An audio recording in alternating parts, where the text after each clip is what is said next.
Good morning and half a day. The Committee on General Government Operation, Appropriation, and Housing is now called to order. For the record, today is Thursday, June 16, 2022. The time is now 9 o'clock. Notice for this budget hearing were disseminated via email to all senators and main media broadcasting outlets. First public notice was issued on June 3rd, followed by June 8th, then June 9th, and then June 13th.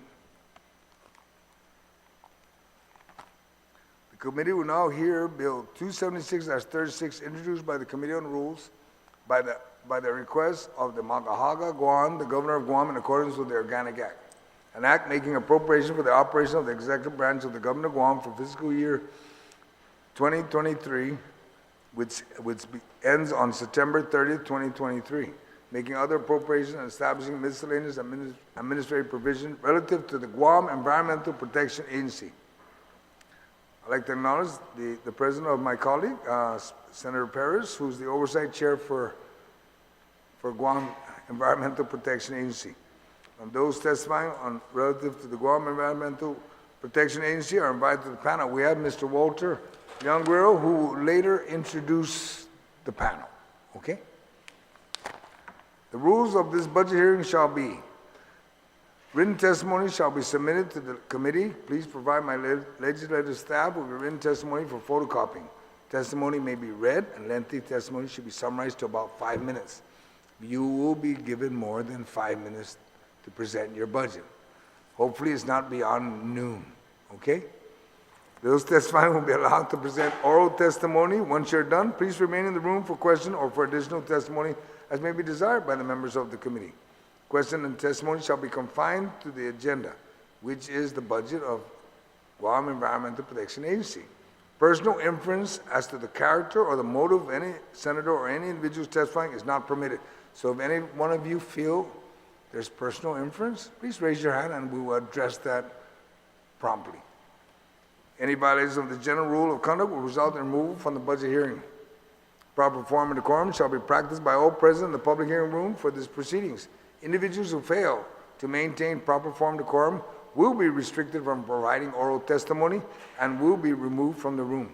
When you speak, please make sure that the microphone is on and that you speak into the microphone. Other questions may be submitted to the committee for submission to the agency for their response. Please state your name and title for the record. At this time, I'd ask the panel to please rise as the sergeant arm will swear you in for your testimony.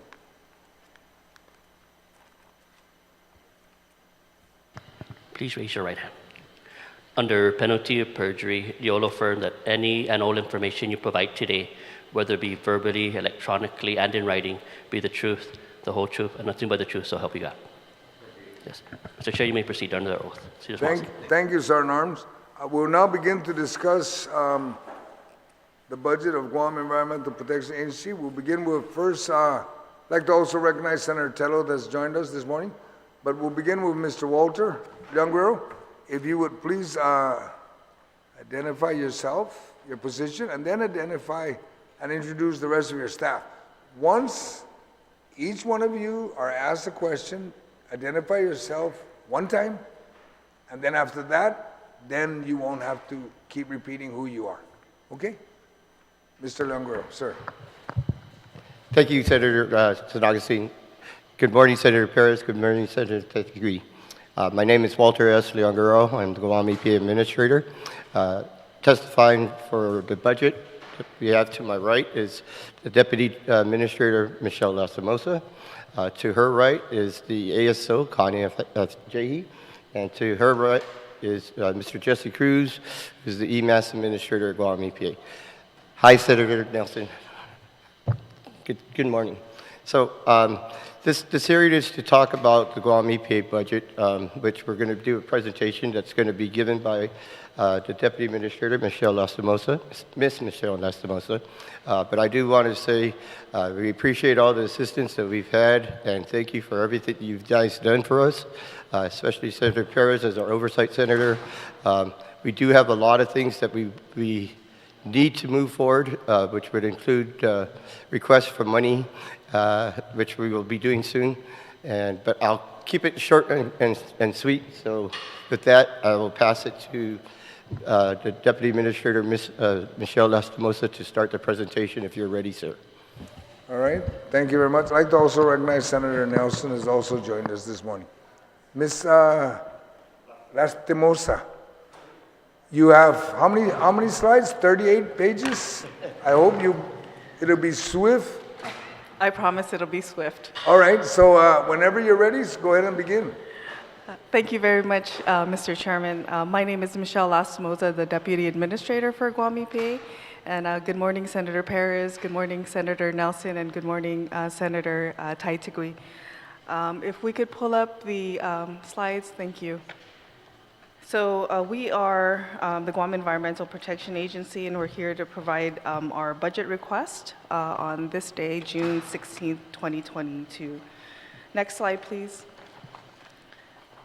And since this is the first time that we've been able to come before the legislature for a budget hearing, I wanted to give a brief overview of our agency. So Guam EPA is a semi-autonomous agency of the Government of Guam.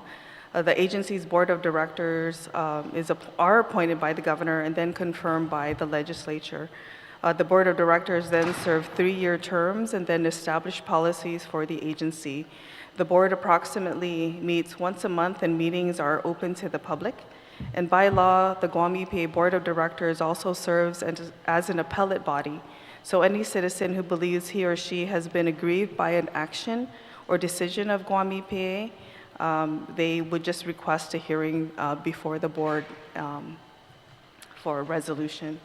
Next slide, please. So Guam EPA has 5 divisions within the agency that carries out our mission. Then that is our administration, our air and land division, our environmental monitoring and analytical division, our water division, and our DESMOA, CERCLA, and green parcels, which is our brownfields programs. Next slide, please. This is a list of our governing authorities. Next slide, please.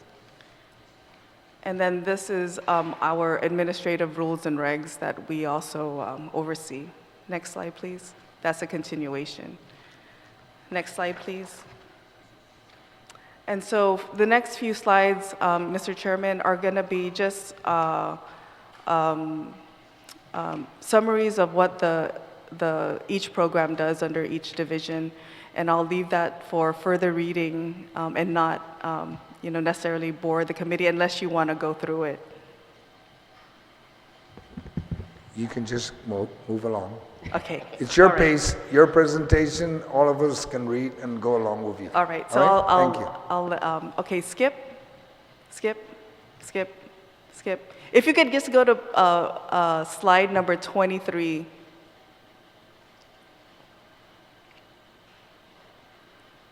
Okay, so this is our current permitting actions. So this is really where you'll see the bulk of our permit reviews or permit application reviews. And as you can see, just in this month alone, we're at approximately 200 permits. And this is largely in part because of our Walter system, which is our internal database, which allows us to review permits concurrently within the 11 programs in our agency. So we've gone from about a 60-day permit review to about 7 days. So certainly we have increased our capacity to review permit applications in a timely manner. Can I interject real quick on that? So that statement about the 7-day review is all predicated on good permit applications being submitted. And so there's other permits that maybe the general public will say it's taking them 30, 45 days to approve our permit, and but we would actually respond back and say, how many times did we have to return your permit to submit a proper permit application? So our statements are based on complete and accurate permit applications, Senator. So just wanted to make sure that's understood. Thank you. Understood. I think the people of Guam need to understand it's no different when you file your taxes. On the day you file is the day starts, the count. Whenever you have to make amendments or correction, the date is renewed to the date you make the amendments. So that should be safely assumed on with EPA. If you submit it and it's not complete, when you complete, and until it's considered complete, then that becomes the date. Then you can count the 7 days. Otherwise, it shouldn't be complaining. Be complete and then be done with it. Senator, that's a perfect description because they don't look at it as that. They always look at the day submitted to DPW, and even then, sometimes that coordinating date isn't exactly the day that we receive it. So, All right, no problem. Just wanted to point Go that ahead. out, Senator. Thank you. You're Sorry, good. Michelle. All right, no problem. Next slide, please.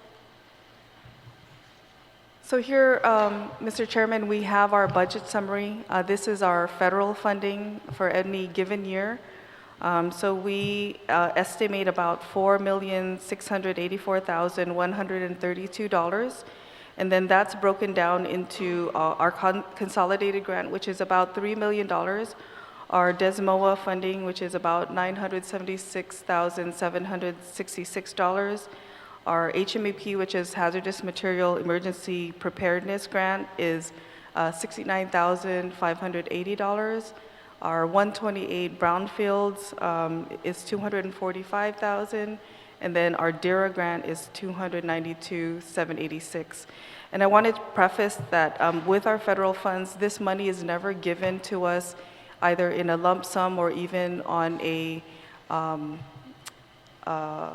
regular time frame. So all of these are revolving and rotating grants. So depending on when we're given the allocation, sometimes very late. For example, our first quarter allotment from US EPA is still delayed. We are expecting it either later this month or in July. So even though we are awarded the monies, that doesn't necessarily mean that those monies are already in our accounts. And if I could just add to that, Senator, it's by no fault of US EPA. Absolutely. It's generally, when the federal Congress approves the budget, we've seen years where they've gone on continuing resolution, CR, and fortunately, because our budget is tied with the feds, when they get the continuing resolution, that doesn't translate to the money or the funds that Guam EPA gets. We have to wait for an approved federal budget before we can get our funds. Thank you. So on a annual basis, we can expect about that $3 million every year. Next slide, please. So here are our special and local funds. The Environmental Trust Fund, $436,365. The Water Resource Fund at $68,495. And then we included the Tourist Attraction Fund and the Guam EPA Solid Waste Operations Funds for the landfill. And those are under the governor's miscellaneous budget, so we don't have control over how much money goes into those accounts necessarily. The Guam EPA Recycling Revolving Fund, to date collected is that $1,889,106.91.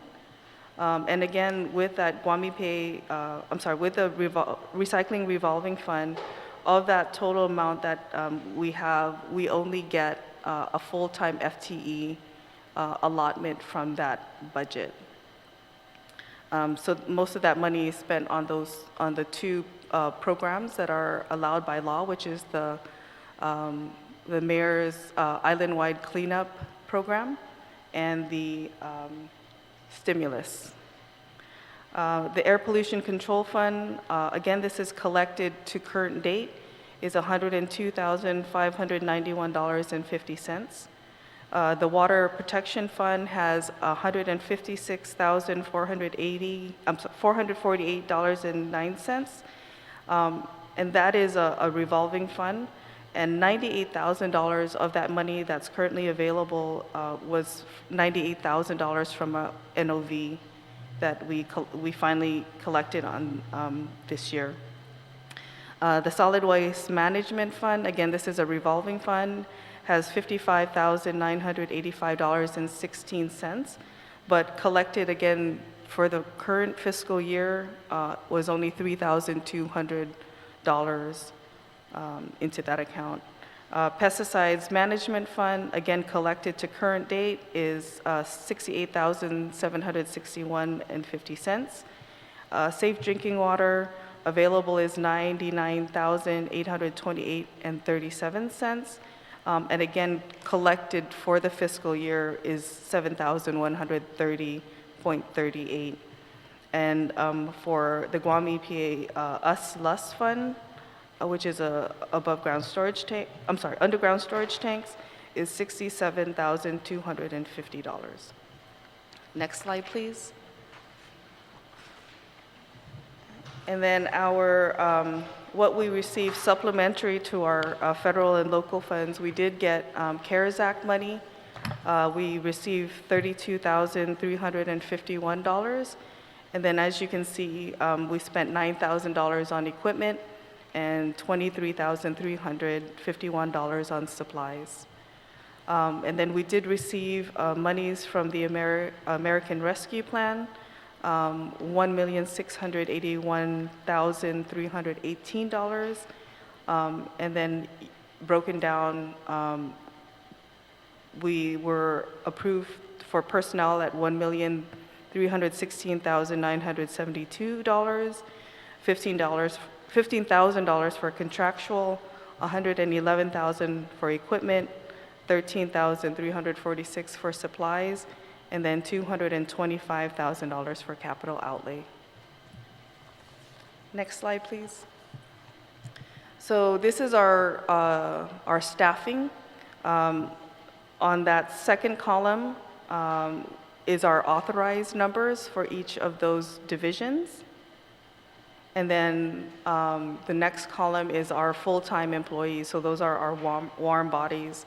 So currently we have 41 full-time employees at Guam EPA. And then to the far right is our vacant positions. So as you can see, we're less than half of what our authorized organizational chart would allow. Next slide, please.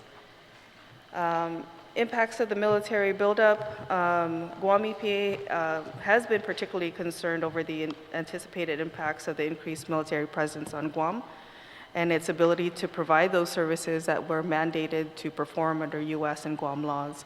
And this will impact our solid waste program, our haz waste program in terms of cleanup, our water division in terms of any ground disturbance.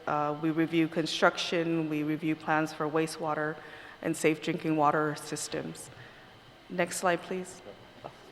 Yeah, if I could just interject on that last comment. So Guam EPA does not have a construction permit per se, but based on the final design of construction, that's where we incorporate, our wastewater, drinking water, soil erosion, solid waste, and haz waste concerns. So if someone says, well, Guam EPA doesn't have a construction permit, that's absolutely correct.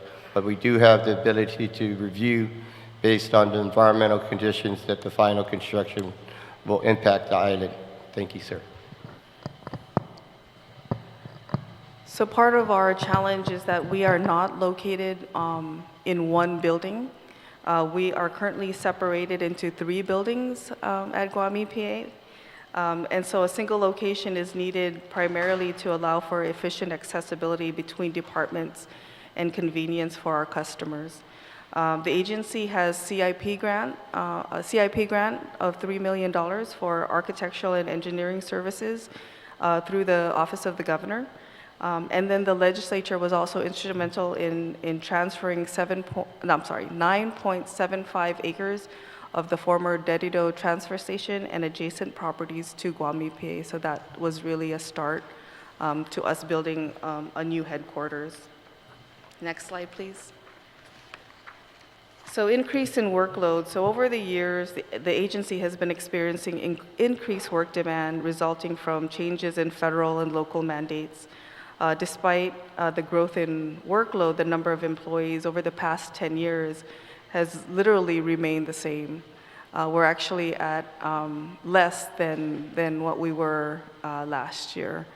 So with the buildup, we anticipate an overall increase to our workload to about 50% due to direct and indirect activities from projected military buildup and rise in population. And DoD has acknowledged this impact to Guam EPA in its EIS and SEIS. And that's about 10 to 14 additional personnel that they identified in the EIS, SEIS. Yes, if I could just interject, Senators. So we've done numerous GG1s to try to open up positions, and we hope to address this in the near future with our oversight, Senator Perez, and we've had discussions with her about developing a pathway for professional, for people to gain professional growth so that they become eligible to be hired under the GovGuam system as like our professional series, like environmental health specialists. We're working with VOG on their engineering department, and so we've actually done the civil service process of opening positions, and unfortunately, we either because of the pay scale or the lack of professional development by individuals, we still run into the problem of hiring people on this island at this point.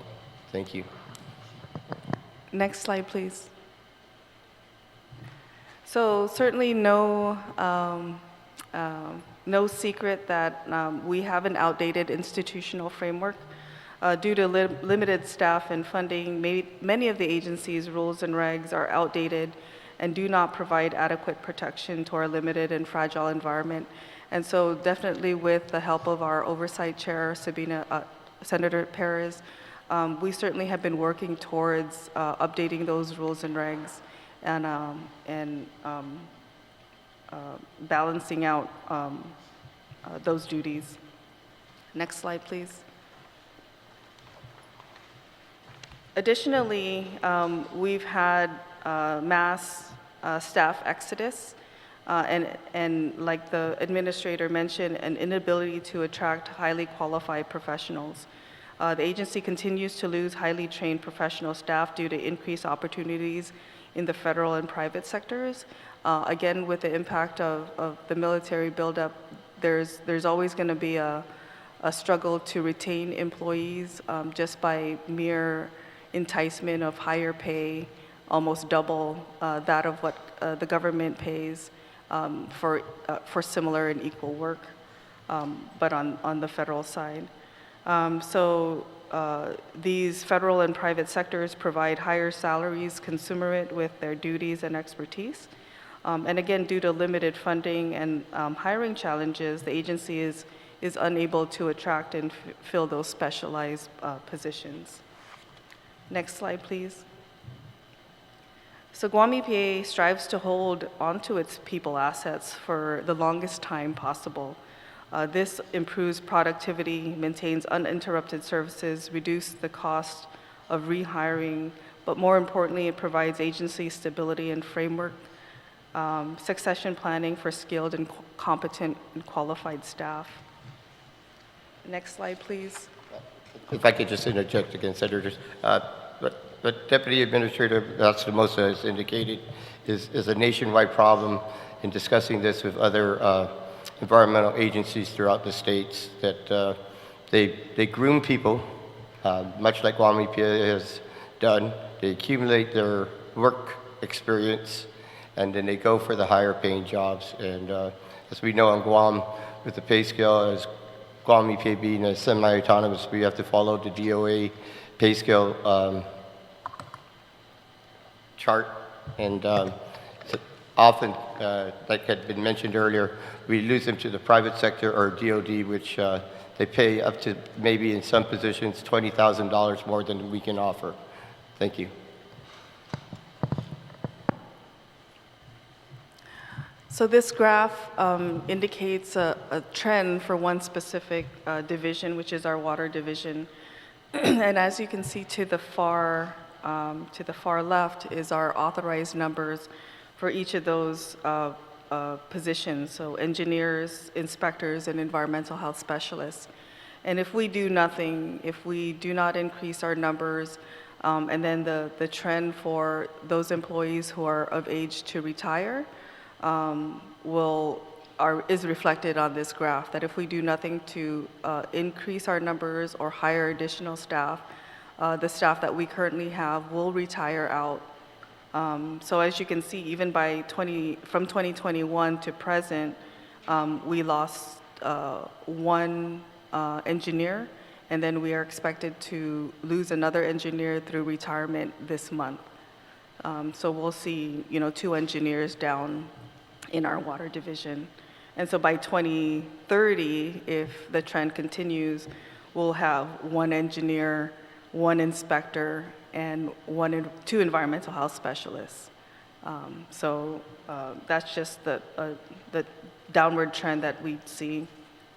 And if I can, sorry, Senators. If I can add to that, again, an example is, I think maybe Ms. Cotty can explain that we've had an Engineer 2 position open for 10 years, Cotty? Engineer 1 position open for 10 years, about? Yeah, about 10 years, and we've never got an applicant in. Now, we're hoping that the School of Engineering that UOG has recently graduated 12 people last semester, and I believe the number is 9 this semester, that we will get a pathway of engineers that may want to work for Guam EPA. We reached out to see the likelihood or the interest of people working out of the 9 that graduated this past semester, and they are all already committed to work either in the private sector or DOD for higher paying positions. Thank you. Next slide, please.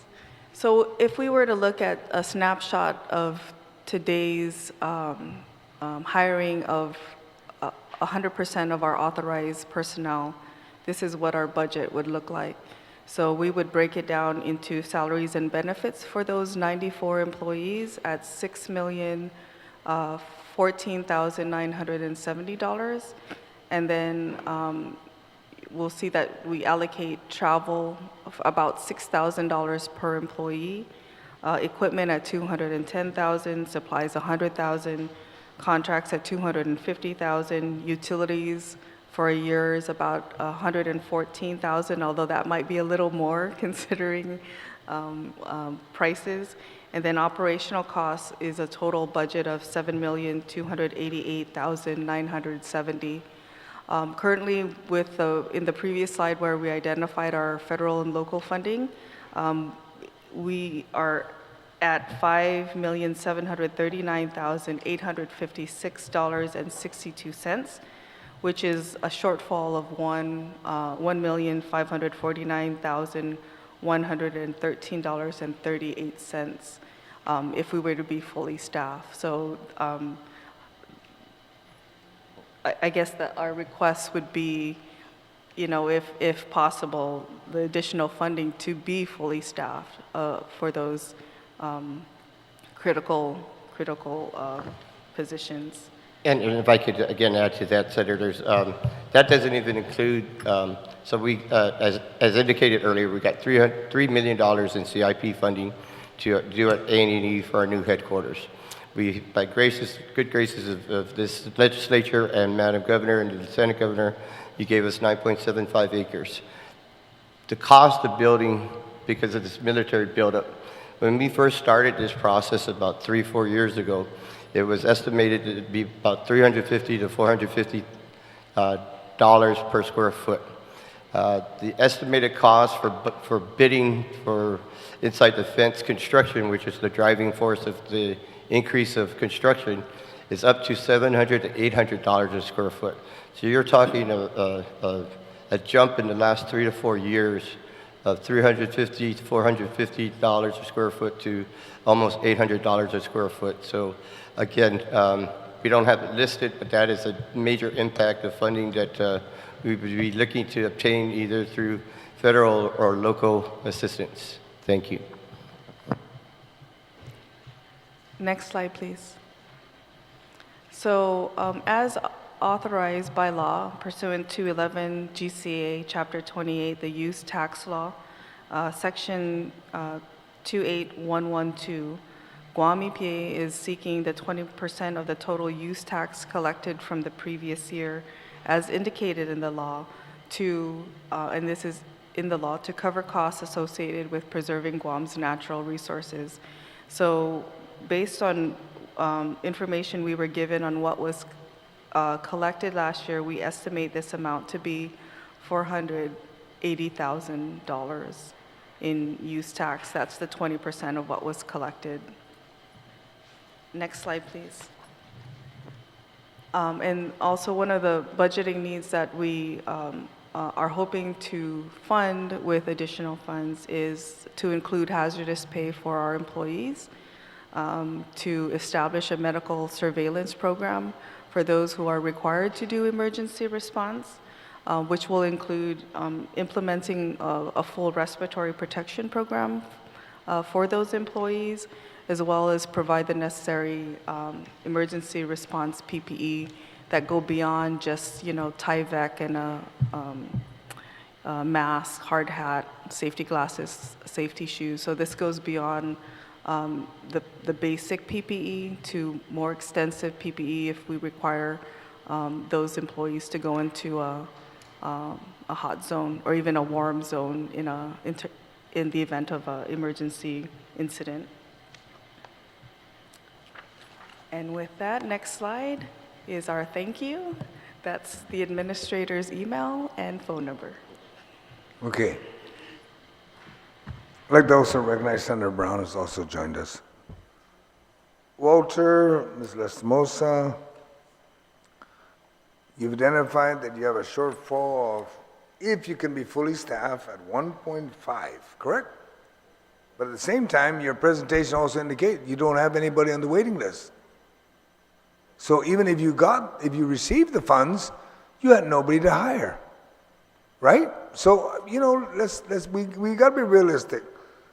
And then at the same time, you're asking on your almost second to the last page, authorization by law to you to access the 480,000, correct?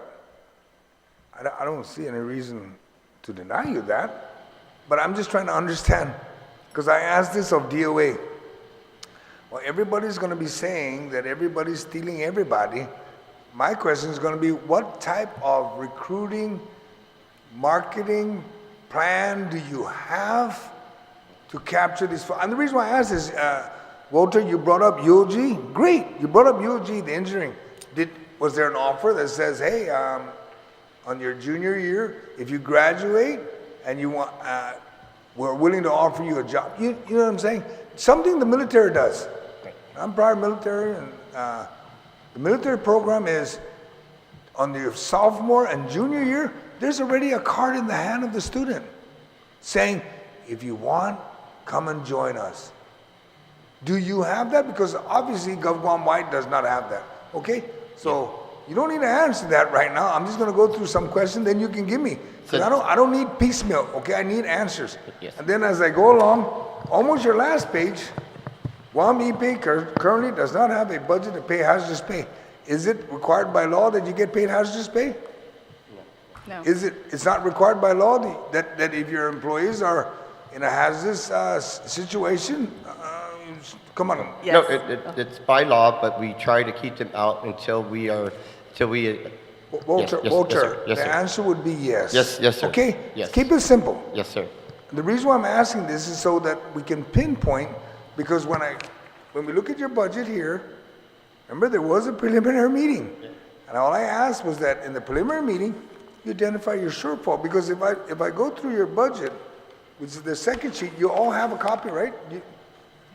Mika, do they have a copy of exactly what the current, my colleagues here are looking at? And the reason why I'm trying to get at is that if I go down the list of all your requirement, gosh, you don't even have anything for workman's comp. You don't have nothing for drug testing. You have nothing. You have $5,000 for equipment. What equipment are you referring to? Are the equipment referring to medical surveillance, respiratory protection program, emergency response? Let me just make sure you understand that the Guam legislature is always willing to help within the means that we have access to. We're not gonna say no. But I'm gonna say, if you needed something, there's 15 of us. And I know that all 15 of us will be willing to entertain a letter saying, you need help? And your oversight chair, I've spoken to her, if you need help, if you don't ask, don't expect a response. Okay? And I'm trying to figure out, you need 1.5 more, but you don't account for the 480,000. Am I correct? You're not accounting for the 480,000 that required by law that you should have access to, right? So that 1.5 should be 1.1, correct? Correct. And do you have a dollar value of the hazardous pay that by law, it's across the board for every GovGuam agency and employee. When you're dealing with a hazardous, you're entitled to that pay. And that should have been part of your budget. Because if it's part of your budget, it's easy for us to say, we support it. Because I know your folks are out there. I know they're in hazardous. I mean, I work with your employees, okay, when we do trash pickup or when they're doing their job. They should get hazardous pay when they're in a hazardous environment. They should have a respiratory protection program. They should have emergency. All this stuff on the last page, I have no objection to it. But if we don't see it, I mean, do you have a dollar amount when you say hazardous? On each part, do you have a dollar amount on the hazardous pay, medical surveillance, respiratory protection program, and emergency response? Do you have a dollar amount? If you don't have a dollar amount to ask, right now, based on this slide, you said 1.5. Is that inclusive of everything that is listed on the last page? So, sorry, Mr. Chairman. I'm trying to work you through, okay, so Yes. we can get this Yes. and catch it. So we recently had a HAZWOPER training just this week. And so we discussed with our US EPA STARTS contractor what we could expect in terms of medical surveillance, right? Which would include lung capacity tests, basic blood work, lung capacity, basic blood work. Oh, and then an eye exam. And so roughly it would be anywhere between $200 to $500 per employee if we were just to do the annual, basic, like a physical exam. So eye exam, lung capacity, and basic blood work for any abnormalities for exposure to chemicals is about that amount. So maybe high. But Mrs. Lastomosa, going down the list, number one, hazardous pay, what will it cost to ensure that there's funding for you to pay hazardous pay? It's 10%. Yes, Simple math, 10% of whatever it is 10%, right? right. Put a dollar next to it next time so we can see it. Medical surveillance, whatever is estimated. Because not everyone will need a medical surveillance. That's All you correct. folks in there, out of 94 employees, or out of 41, probably maybe only 20, or 25 Of would need our the medical current surveillance. staff, yes. If they go into a hazardous area. Correct. It's the only time you need it. Correct. Then respiratory protection program. What is that asking for? Other than the emergency response PPE? What is that respiratory protection program? Is that the GE? Is Yes. that the gear? No, that would just be if Yeah. we're required mask. for them to wear a respirator, they have to be, part of that medical surveillance is that they're healthy enough to wear a respirator, and then to buy the specific respirators needed for that tasking. You know, I understand what your folks are going through, and I just hate for them at the end of the day, because you didn't identify it, we didn't find ways to help you to protect the employees, we're all liable for suit. You folks, the administrator, are the first one on the chopping block. Because if you didn't submit in the budget, and somebody says, because the government of Guam did not provide me the tools to protect me in doing my job, Right. the first thing they're gonna say is, they're gonna look at the budget. And I'm gonna say, we're willing to support, because we wanna protect every one of our employees.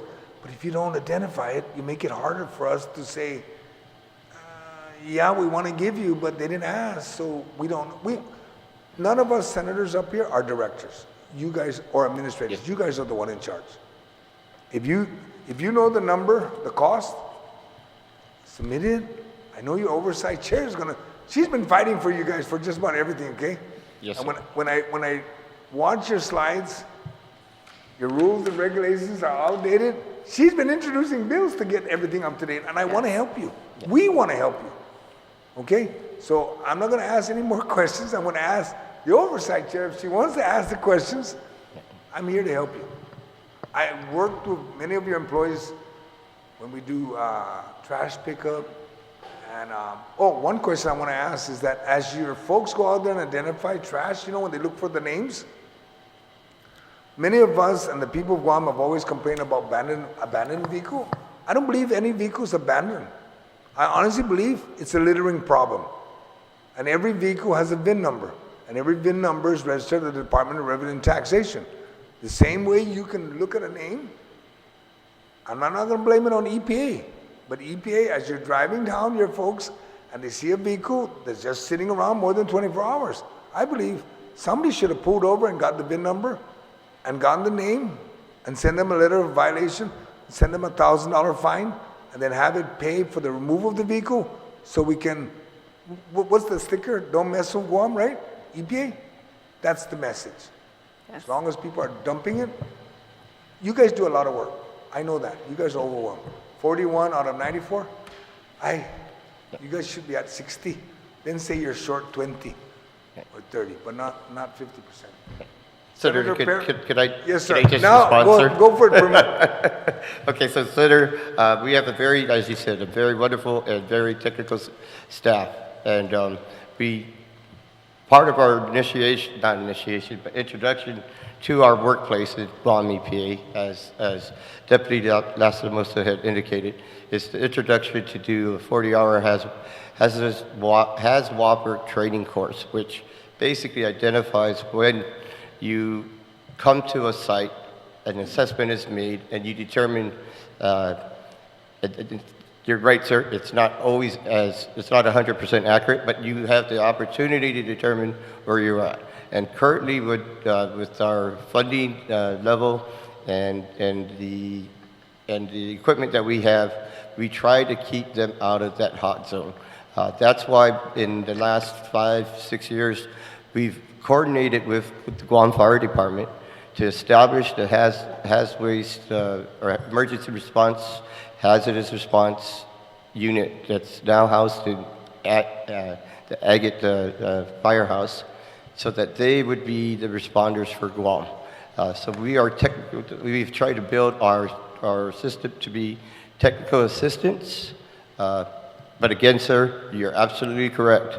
There are times when you're going to find yourself in a hazardous situation, even with the best laid plans. And yes, I take full responsibility for not having these numbers listed.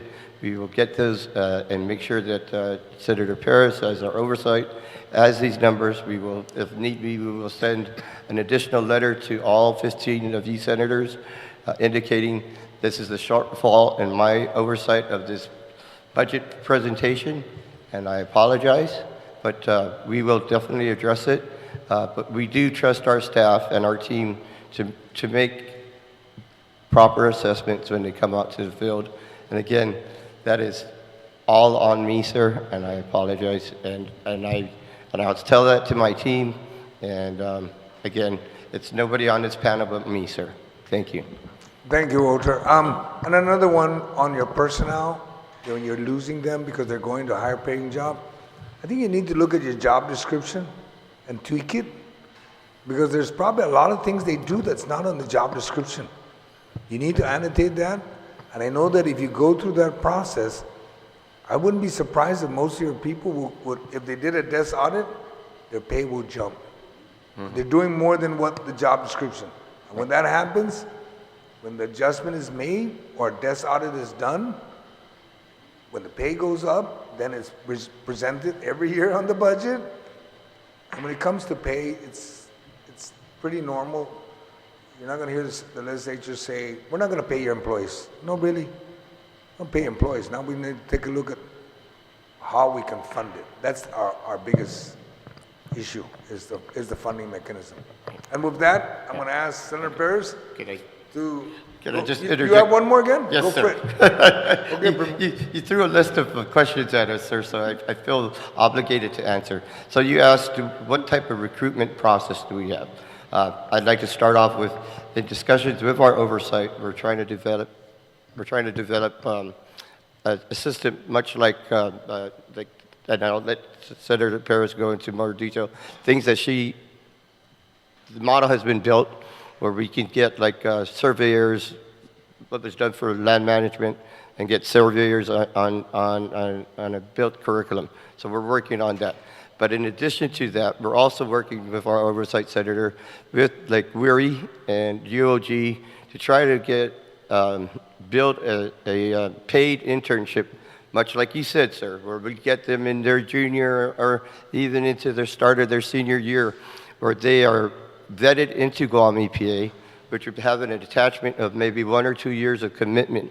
That if we help pay for their schooling for their last year of whether it be undergraduate studies or master degree studies, then they will work for us at least for a minimum of 2 years, and that's something again up for discussion. But those plans have been discussed and we're almost ready to finalize them and present them via our oversight senator to the rest of the legislature. So by no means we have not been sitting on our hands. We are moving forward, much like you said. So I wanted to make sure that you knew, sir, exactly what you had asked. We're coming close to a closure, and in fact, we're working not just with UOG for Guam EPA, but we're also doing this for, like the engineers and the hydrogeologists and geologists. So we're working closely with us and GWA and GPA to try to get those. Though GWA and GPA have a higher pay scale than we do, so we probably will lose out to them. In the long run, we still are working with our fellow government agencies to try to funnel and keep our local talent on Guam. Thank you, sir. All right, thank you. Senator Parrish, do you have any questions for the panel? Please. Thank you, Mr. Chair, and thank you so much for your support. Thank you to Guam EPA for presenting a budget. I believe it's been maybe decades since Guam EPA has come before the legislature, and so I do commend your efforts to put together a presentation today. But I think it's important to follow up with more of a detailed budget, just like the chairman has mentioned, to address a lot of those shortfalls. I mean, in my talks with you, there has been shortfalls in these special funds over the years, which means perhaps it could impact your ability to carry out the many mandates that you've covered in about 20 pages of your own presentation. So I think it's really, I've heard definitely your needs in regards to your staffing. And I mean, I've seen people retire, I've seen people move to other agencies, and even I've seen people have passed away from your agency, and my deep condolences to those families that played a huge role in Guam EPA's enforcement capability. And I think it's high time that we need to address this staffing issue. And I did ask the question, with the 41 staff, is that enough to complete your mandates? And No, ma'am. Again, in our internal discussions and discussions with you, to actually be able to meet all the mandates, we'd probably need our full staffing pattern filled, and in addition to, with an addition of more inspectors, because that seems to be one of our shortfalls, is having people out in the field after we permit a facility to ensure that they meet all the permit requirements. I just want to put that on the record, because I know we had these discussions before, but it's just important for the public to know that the 41 individuals is not sufficient to carry out the mandates that protect our environment. And I look at the budget proposal, and I just look at just the permitting alone. I mean, you anticipate 67,000 planned document reviews, and these are not just single pages. These are huge documents, which require a detailed analysis. And so what does that mean as far as the enforcement capability of the agency? I'm sure that really impacts the ability of the agency to enforce. So if I can interject, Senator. So pertaining to that, the big impact is the building of Camp Bloss. And again, as Deputy Lastomosa had indicated, in the initial documents of the EIS and the SEIS, DOD acknowledged that this new building of this base would severely impact and hinder Guam EPA, as well as, I believe, a few other agencies that were listed. They came up with a roundabout number of between 12 to 15 individuals that would be needed just to be able to keep up with the mass buildup, which most people think we're at the height. That's erroneous thought. The height starts next year and the year after, so it's going to get even higher degree of submittals of permits and reviews and site inspections in the next 2 years on the military buildup side.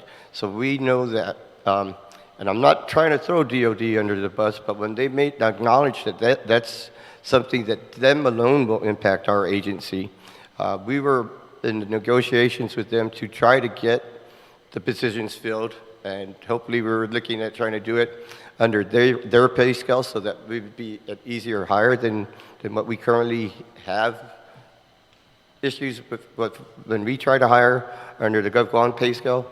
And right now we have just recently gotten one person that's on probation to see if they can assist on increasing the permit review time. And that is a far cry from when they submitted the EIS and SEIS many years ago, saying that we needed 12 to 15 people. So again, not really trying to throw DOD under the bus, but just stating a fact, Senator. Thank you. Yeah, and then the other thing is, not only do you have to do the permit reviews, but you also have to go behind the fence as well as to inspect as well, ensure in compliance. And so that, that's also added responsibility. So there's another thing that the chairman had mentioned that you brought up was the need to update the regulations. And so we just recently updated the Safe Drinking Water Act, and that to allow Guam EPA to gain primacy. So that means they have the primary enforcement capability.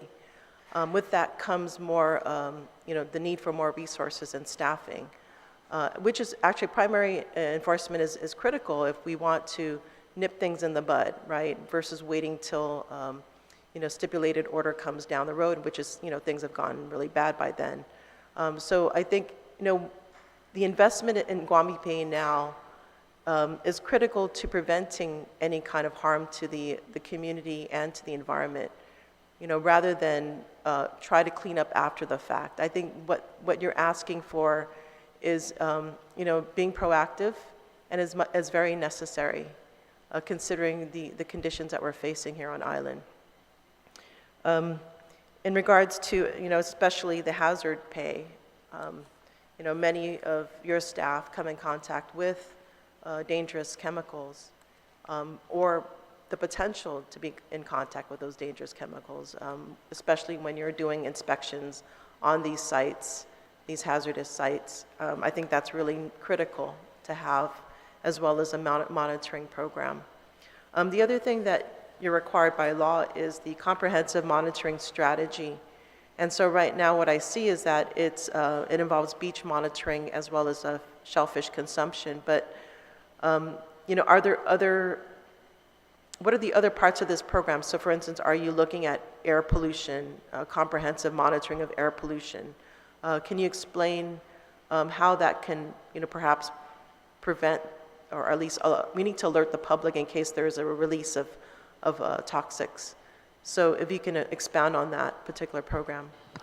Yes, ma'am. So in specific regards to the air monitoring, I know that Guam EPA used to do that with stations around the island.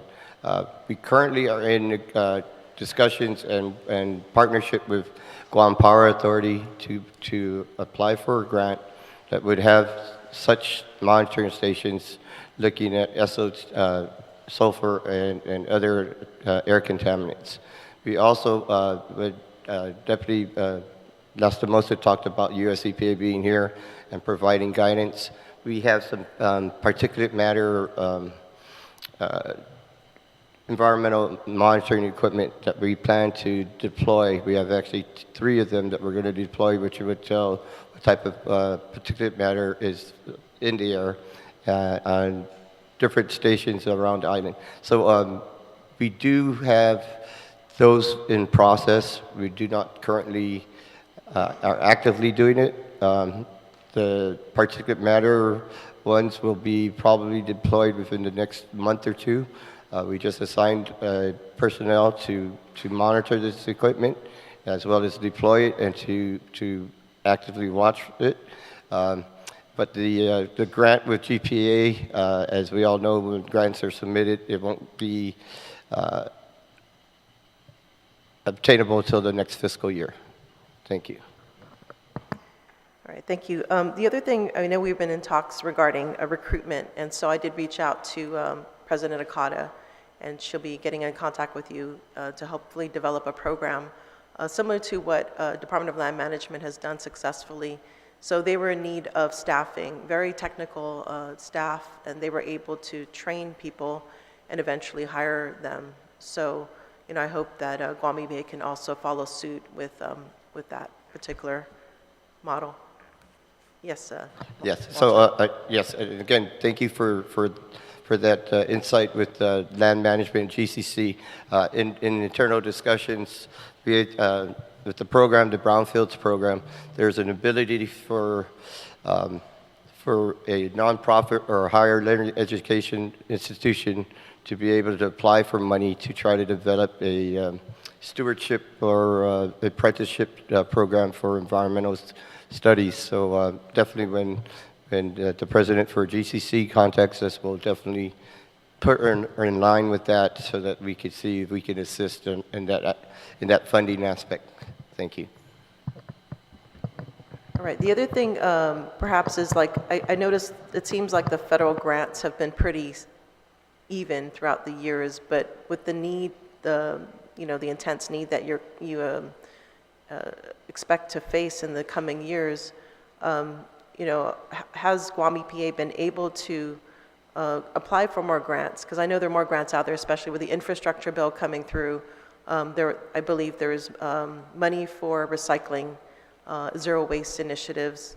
But as far as the Department of Defense, so DSMOA, I noticed in your presentation there was a $976,000. Is there more opportunities out there that Guam EPA can use, and do you have the staff that can pursue this? Yes, thank you, Senator. Good. We do. The bill funding gives us opportunity. Of course, majority of the bill funding is allocated towards the utility to improve the utilities on the island. But we have also looked into how the environmental oversight, Guam EPA, is able to tap into some of that money to ensure that the utilities are being implemented and placed in correctly. So we're working on that. We are also, as discussed earlier, that we have US EPA on the island, putting together a story about all the hard work that the Guam EPA team does and all the wonderful work that they did. And as indicated, our $3 million or $3.2 million that we annually get from US EPA has not changed in the last 10, 15 years, maybe even 20 years, Senator. So we are putting together a story with the Pacific Island office about all this work that, again, the awesome team of Guam EPA is doing, and to try to convince headquarters that even though we're a small territory, an island of Guam, and we're proud to be Chamorros and proud to be Guamanians in Guam EPA. We're trying to put this story together about all the work that is not being funded by US EPA to try to address and try to get additional funding from them, which has been pretty much, they consider it's a ceiling, or they consider it, a standard that's all we're going to get. So we are actually actively pursuing that with this visit from the US EPA team that's here. And again, just with the bill funding. Now, I just want to mention that the DSMOA funding, that is a legacy funded program, which means we've cleaned up the past, clean up past mishaps. And some of these mishaps, again, when they were done, there was no environmental laws on them. But that money is not like 900 or almost $1 million in an account that we have actively to spend. We actually have to produce the work to get reimbursed for that. So we have up to 900, I don't have to, we have up to almost $1 million able to tap into. But unless Guam EPA, unless DOD does the work and we do the work of oversight, we will not get that. So it's all predicated on the actual work done. So don't want to say that number is misleading because it's not. That's the available funding that is there. And we can even ask for more if the work exceeds that amount.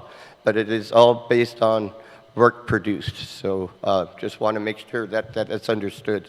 So I don't want people to think, well, they got $1 million for this, and it has to be tied to an actual work produced.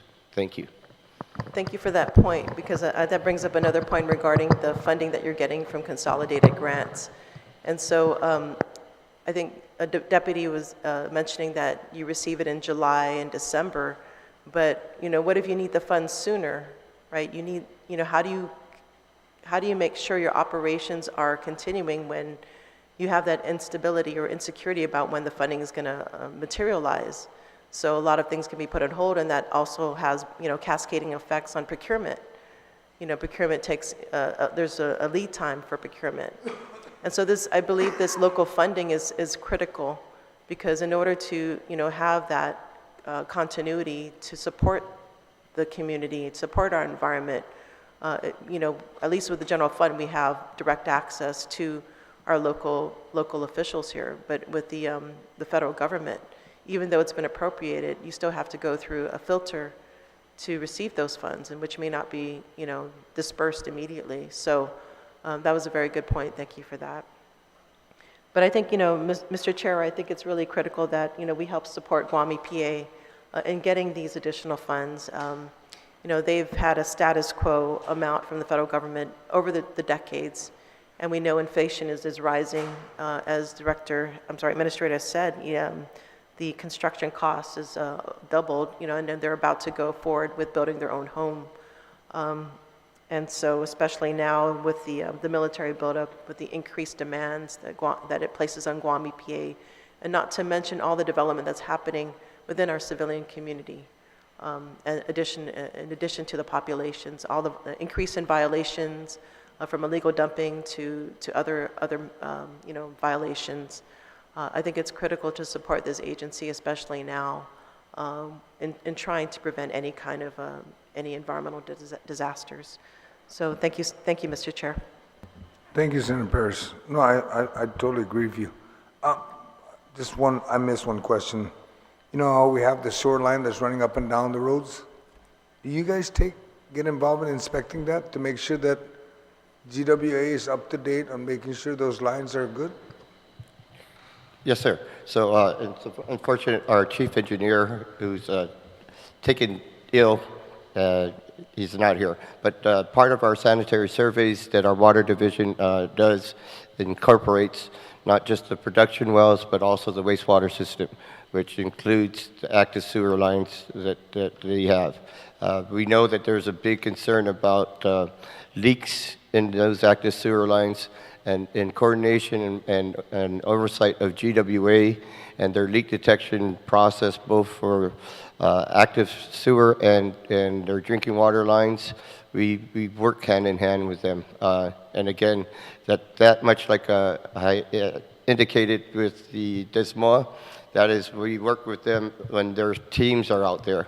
They provide us the information, and then we get the reports, and if we see that there's a violation, then we move on that part. So we do work with them, sir, but we may not be always 100% side by side when they're out in the field. No, understand. The reason why I'm asking that is that there are a lot of communities out here in Guam, homes, developments that they're all high dollar item, and there's no sewer line. We're all septic. I'm in an area where I've been there for over 20 years. The homes are all high priced and there's all septic, and I believe sewer lines should be brought in. Many folks that want to build are concerned about the restrictions on septic tank. Well, bring in the sewer line and connect them and be done with it so that you folks can make sure that we protect the aquifer. But that being said, I'm going to ask now Senator Tidigui if she has any questions for the panel. And then she'll be followed by Senator Nelson, okay? Sijus Masi, Mr. Chair, and good morning to my colleagues and most especially to EPA. Thank you so much for all the hard work that you're doing. Please extend my most dankulu Sijus Masi to your staff at EPA. They've been very accommodating, when I make phone calls. And Walter, thank you always for taking my calls if I have a concern. That's one thing when I call, right, your answer. But when constituents calls with issues, in fact, I received something this morning from a constituent showing me a picture of a place in Dedido where you see there's trash, not just trash, but refrigerators, with the doors still on. And we all know what happened many years ago when some kids were playing around these areas where the refrigerator was there. And they said they contacted the mayor's office. But, and I asked, well, were they able to contact EPA? So what is your timeline, or if someone calls in with a complaint like that, gives you the area and location, how quickly does EPA respond to something like this? So I don't have any exact timeline like we have with our permits and with our permit structure that we provided earlier. But generally what we try to do, because we have,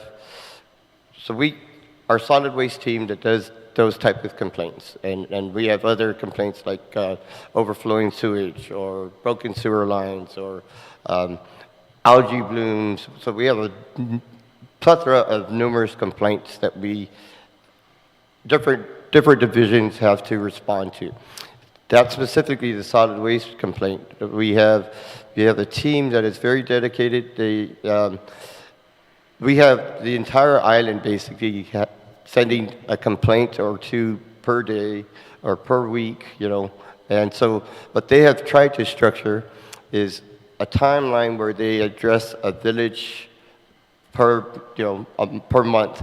When a complaint that comes in that's very egregious, we send the people out to try to do it. So, though I don't have a specific timeline for you, Senator, I can tell you that depending on the severity of the dumping, we will respond, if not that day, the next day, and if not 2 days. But in general, we try to structure that we hit all the villages. A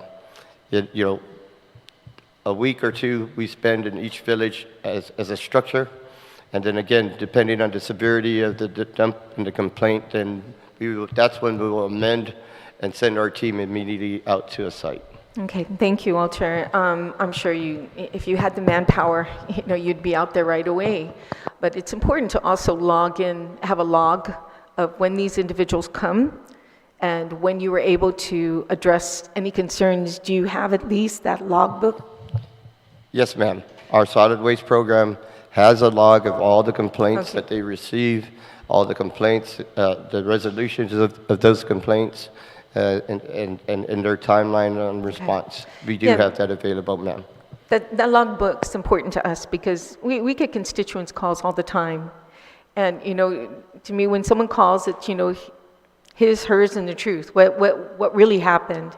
And I don't want to go, down your necks, complaining about something. I would check your logbook to see what happened on your end, where they was addressed, and, call the constituent back and said, yes, they answered this, yes, they went out there.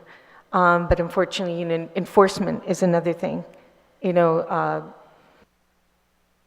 Providing fees and fines for individuals, do you still have that capability as EPA to find anybody for illegal dumping and stuff? Yeah. Michelle? So I'm going to just really quick. So yes, we have a plan with that, and we're trying to build, because of our staffing and the amount of people, we are working on building partnerships with other agencies, other NGOs, other private industries. But I'm going to let Michelle talk about the enforcement side because that's something that she's taken on personally. So, yeah. Michelle, thank you. Thank you, Senator. I know that with the help of our Oversight Chair, Senator Perez, we were able to revamp our litter citation regulations to include, incentivizing the citation itself by giving 50% of the fine to the apprehending agency, so that, it's not just a one-man show, it's not just Guam EPA issuing litter citations, it's a total of 9 other agencies, being able to issue those litter citations. One of the challenges that we have when we receive those complaints is that, yes, our solid waste program can go out and verify that, there is a refrigerator that was illegally dumped on a given site, but trying to find a violator to issue that violation to has been challenging. Our staffs have been diligent about going through and sifting through the illegal dumped items to try to find any personal identifying information, whether it be a power bill or anything that has a name Right. that we can tie the illegal dumping to. Oftentimes, we don't have the capability to remove or dispose of those littered items. We can address it, we can identify that that's an illegal dump site, but we certainly don't have the means or to remove that. So, that's where the administrator says we have partnered with like the mayor's office to see whether or not those items can be picked up by whatever resources are available to have that, those items picked up. But Has really, we don't personally. Right, so it's a combined effort between agencies and Correct. for someone to move it. So EPA comes in, does their investigation along with other agencies, and then someone takes the trash and moves it, this video that I received this morning actually was at somebody's house, and it's in their yard, several, refrigerators or what, so it's definitely, there's probably somebody living there. There's cars there and parked, so I'll share this with you after the hearing so you can see what I'm talking about. And I don't have a location yet, they just said a video was shared, on WhatsApp or, so did you want to say something, Yes. Walter? Go ahead. Oh. Yeah, I know Michelle needs to follow up on something, but I do want to say I got a video, sounds very similar to what you're describing. Yeah. And when I brought it up to our solid waste program manager, Glenn Snicklis, and I said, this happens to be in Dedido, not too far from the mayor's house, where Right. they showed, like you said, refrigerated white goods and abandoned vehicles. Yeah. That site is now is one of the sites that is currently the NOV is being written up for. So Okay. I don't know if it's the same site, but I'll share with Yes. you afterwards. I appreciate that. I just received that about 2 days ago, and confirmation is we are addressing that site. Okay, thank you so much. And again, I greatly appreciate taking calls, from us, appreciate that very much and responding.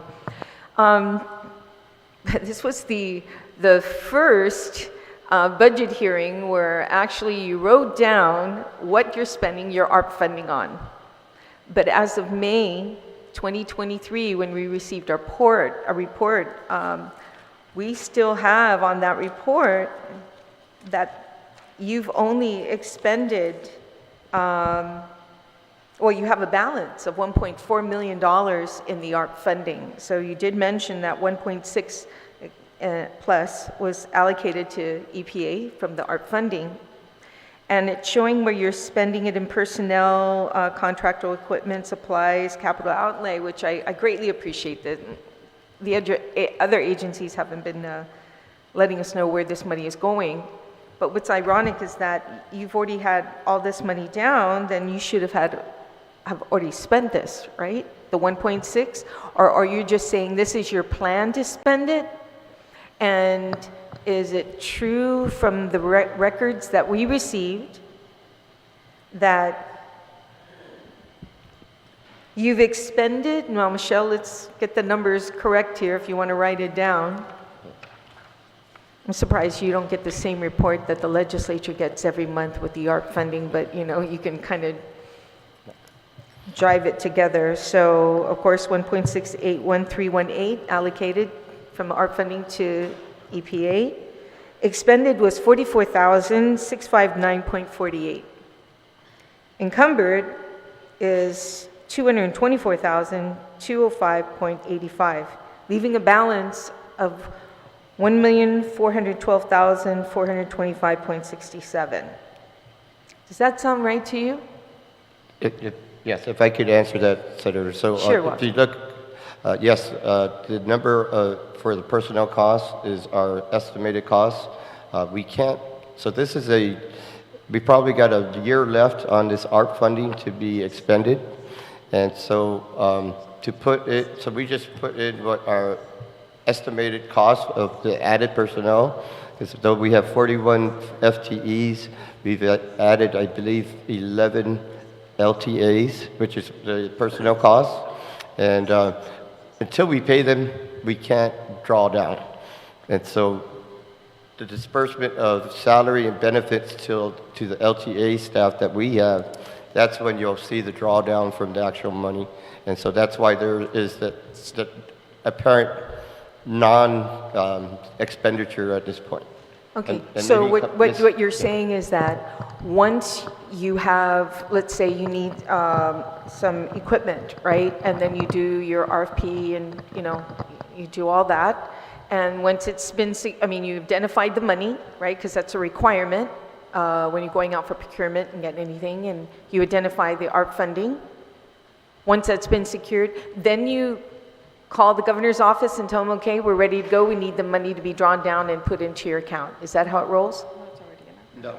Okay. No, ma'am. So we actually have the 1.6 in our account. But again, when the bulk of that money is to hire personnel. Is that FY22 hire or FY23 hire? We hope both. We hope to keep them Both? on for both. And so that's why when we have the money in the account to pay for salary and benefits, we cannot draw down until we actually pay the employee that amount. So if we get 10 people, if we have 10 people on the books now, we have to extrapolate what those 10 people are going to cost us till the end of the ARP funding session, and that would, you know, again, that number of what is it? Yeah. Well, you know, it's ironic, Walter, because we had a public defender in here, and it's showing they had a balance in the ARP funding on our report, right, that was given to us. But they say they got the full amount put into their account. Well, we have the full 1.6 in our account. Okay, but for it's us still to- showing on the yeah. books. But you to know, us these- draw down the money, for us to draw down the money to pay for our staff, Right. we need them to be working. Okay, so the full Yes. amount has been taken and put into your account. Yes, ma'am. Okay, see, that's not what reported on the report that's given to us. So when was that amount fully withdrawn and from our account into your account? Can you tell me? What day was that? This fiscal year, we can provide that information to you, the Was exact date. Was it in April maybe, or does it sound right? April or May when you got the full 1.6 million? Yeah, I think it is.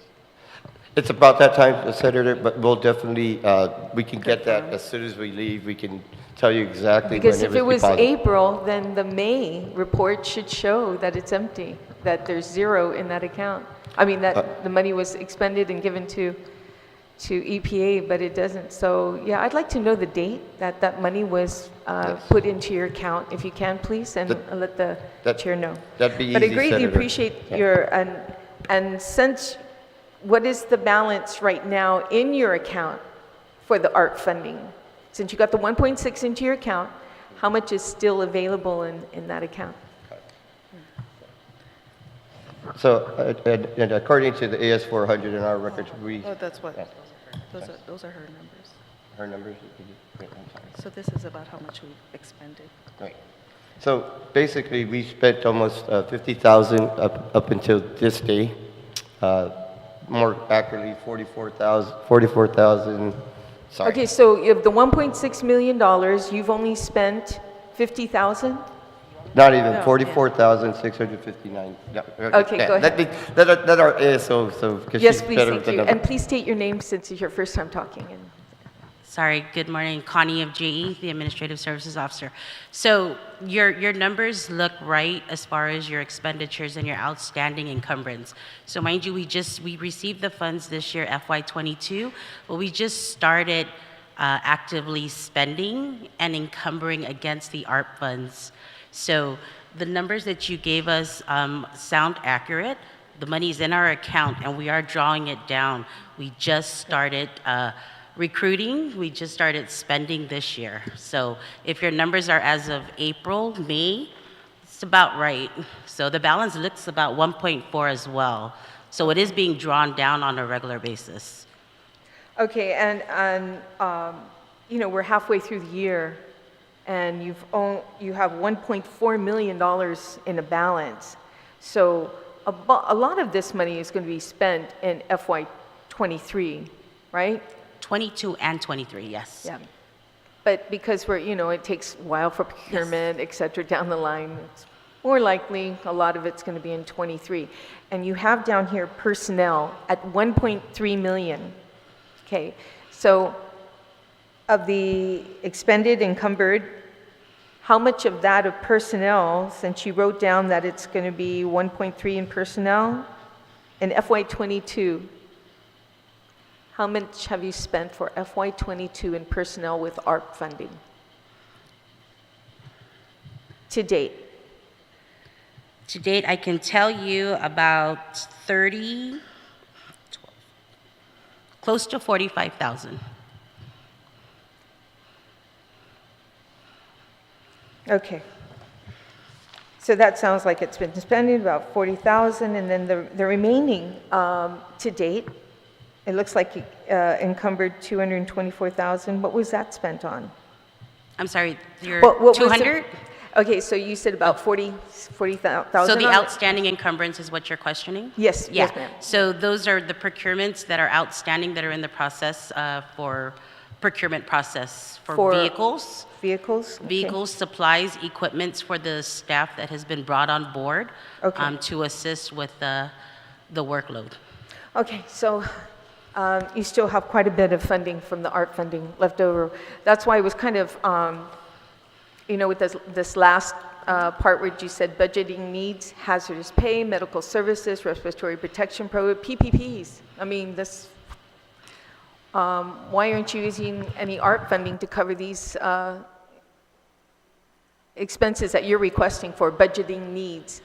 So the ARP funds are specific to COVID related. Yeah. So again, the funding that we are spending, the ARP funds, must be related to the COVID related. Well, emergency response, PPPEs, sounds like it could be COVID-related, and also hazardous pay could be COVID-related, respiratory protection program, I mean, all COVID-related. I don't see why, yeah. Well, you know, I'm just going to leave it to you to try and jive it in there, because you've got still $1.4 million, you know, sitting here in ARP funding. I mean, we all have to spend it by 2024, you know, Right. which is not too long ago, but I know you're dealing with procurement, and which is something that everybody's having an issue with, you know, to try and spend the money. So I think it would definitely go into the same category. So because of the collections for FY21, I'm just going to move to something else, but I greatly, again, appreciate you guys at least putting down your schedule of what you plan to spend it on, okay? The Solid Waste Operation Fund, you know, in FY 2021 collections, you know, as of September 2021, there was a shortfall of $2,280,718 shortfall. So if you were, how did you deal with this? I mean, you received some of this funding, right? So what amount did you not get Okay, from this? Senator, I'm not quite sure what fund or what grant you're Okay. referencing, because to be honest, our solid waste fund. Operational funds? The Oh, it's a- monitoring, do you receive So any you're of the talking funds? overall agency, because you had mentioned Yeah. solid waste, and we have a very small solid waste budget at this point, so I'm not, Yeah. when you're So asking for did you 2 receive million. your full amount that you were allotted from the solid waste operational fund? 202. Are you talking about the solid waste, GEPA solid waste operations landfill fund? Yeah, Okay, that's the 202,000? right. Yes, Okay, did you receive the full allotment for that? yes. Okay, because there was quite a bit of a shortfall in that, in FY21. I'm sorry, Senator, I don't mean to cut you off, but I believe that is the DPW or Guam Solid Waste Okay. budget. We only received 202,000 But you a year. received the full amount. Yeah, the only reason why I'm bringing up is that these special funds had shortfalls. But of course, we appropriated to every agency that receives money out of these special funds. So if there's a shortfall, some people are not going to get that money. Right. So I just wanted to verify if you received all your allotments from these special funds.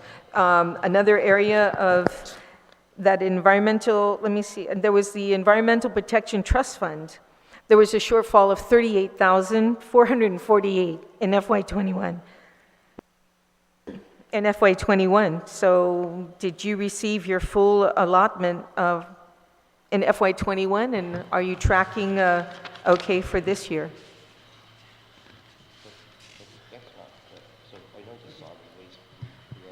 She had no problem receiving the full allotment, but it was tracking a shortfall in this particular Environmental Protection Trust Fund.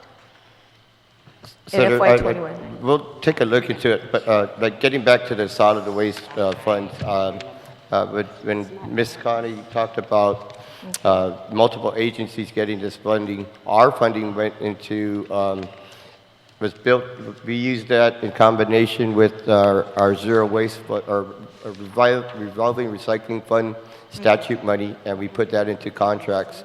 So I know we spent all the money from the solid waste fund that Okay. was provided to us. Yeah, Walter, all it is making sure that you guys are getting what, Yeah. on these shortfalls that are coming. The special funds have been tracking very, not as what we projected, lower than projections. So, like for instance, let's just go straight, well, look into, Connie, look into your the trust fund. There was a shortfall in the trust fund of what was appropriated. So you might want to check that of 38,448 shortfall. Also in the revolving recycling fund, there was a shortfall in the revolving recycling fund for FY21 for 26,000. It wasn't that much, but the revolving recycling fund differs between FY21 proposed levels of approximately 30,000. Doesn't make a difference there. Okay, we should be tracking okay on the collections for the revolving recycling fund. Right now, the adopted revenues are at 2.8 million. We're in at it right now at 1.5. We have 5 months remaining. So, yeah, keeping an eye on all the special funds, because if you fall short on what was supposed to be given to you, then that brings me up to if there was any shortfall in the revolving recycling fund in FY21, I know that EPA gave $500,000 to the G3 initiative. Did they give the full $500,000 to the G3? Even if there was a shortfall in the revolving recycling fund? And did you guys have to take the hit or, subtract from what you were anticipating to get? Good question, Senator. So that's something that by regulation, we have to submit to our board the amounts that we plan to expend from the revolving recycling fund. For instance, in previous years, we put like $1 million or $750,000 for the Mayor's Council to do their island-wide cleanup.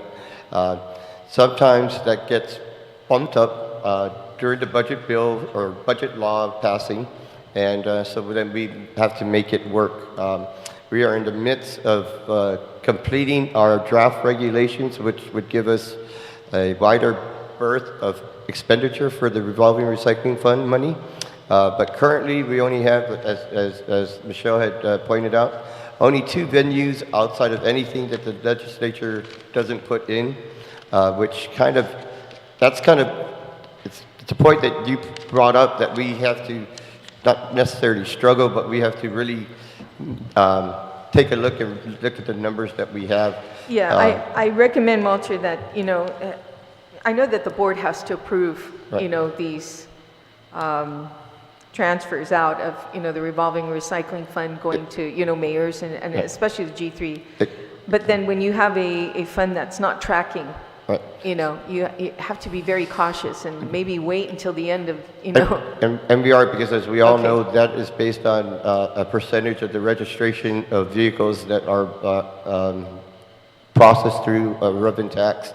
Okay. What I was trying to say is, what we provide to our board is a safe number, as you said, so that we track it.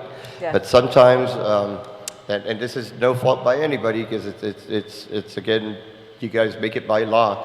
When you add on added costs to the recycling revolving fund per the budget law, that's when we have to not scramble, but make sure that we have the money to compensate for any other costs that we didn't plan Okay. for. So Thank we you. do have there is money that we have, the allowance that if there's an added cost to the RRF per the budget law, we can tap into it. Okay, Thank thank you. you, Walter. Connie, you're the ASO, right? Correct? Yes. Okay. Do you have any prior year obligations in FY21? As of today? Yes, No. ma'am. No, all As paid of up? today, no. Okay. Are you using any lapses? Because some of these, well, I have to say, I'm just talking about shortfalls, but, there are some surpluses in some of these accounts. Like a surplus in the Air Pollution Control Fund, there was a surplus of $24,762. Water Protection Fund, there was a surplus of $836. Water Research Development Fund, there was a surplus of $9,424. And Pesticide Management Fund, there was a surplus of $101,669. When these funds have a surplus, are you allowed to, I know that this one agency was allowed to go ahead and spend whatever generated from a special fund, to utilize it up to a certain amount. Do you have that authority to go ahead and spend surplus from what was not appropriated out of that account to you? Yes. Yes. Yes. Okay, so these surpluses, did those numbers sound correct to you, Connie? You're talking about FY21 Yes, ma'am. surpluses? Yes, I am. Okay, and you report that, and you make sure you report that and stuff. You don't have an audit done to your agency, right? You just do a citizen-centric report? Yes, and we're going through an audit too with the, You do an audit? with the Department of Administration. Okay, with the department. Okay, Correct. so you're part of the whole audit, government Yes. audit, not a separate one? Correct. Okay. So you do keep tabs on these, We don't have a surplus, it's a revolving fund. go ahead. Oh, I'm sorry. What Mr. Walter is talking about is the surplus you're talking about is just really, it's not a surplus, but you're right. It's a rollover, so Yes. we are required, or we could use it up to the funding level of spending. Right. Could we get a report to the chair on all those rollovers of surpluses in FY21 to show how much was really, because, we have these appropriations that you requested, right? For instance, you have the Air Pollution Control Fund, and if I'm not mistaken, there was a request of $140,245, correct, for this FY23, right? 2023? For which fund, ma'am? The Air Pollution Control Fund. 138 for FY23? Okay, 108 and 23. I have 140,245. Oh, If I could just interject real quick. So through the guidance of, I believe it was this legislature, a lot of these funds are now non-lapsing. So they are like a revolving fund. So Oh, okay. yeah, so it's, in the past, we just amended 4 out of 5 funds that were lapsing.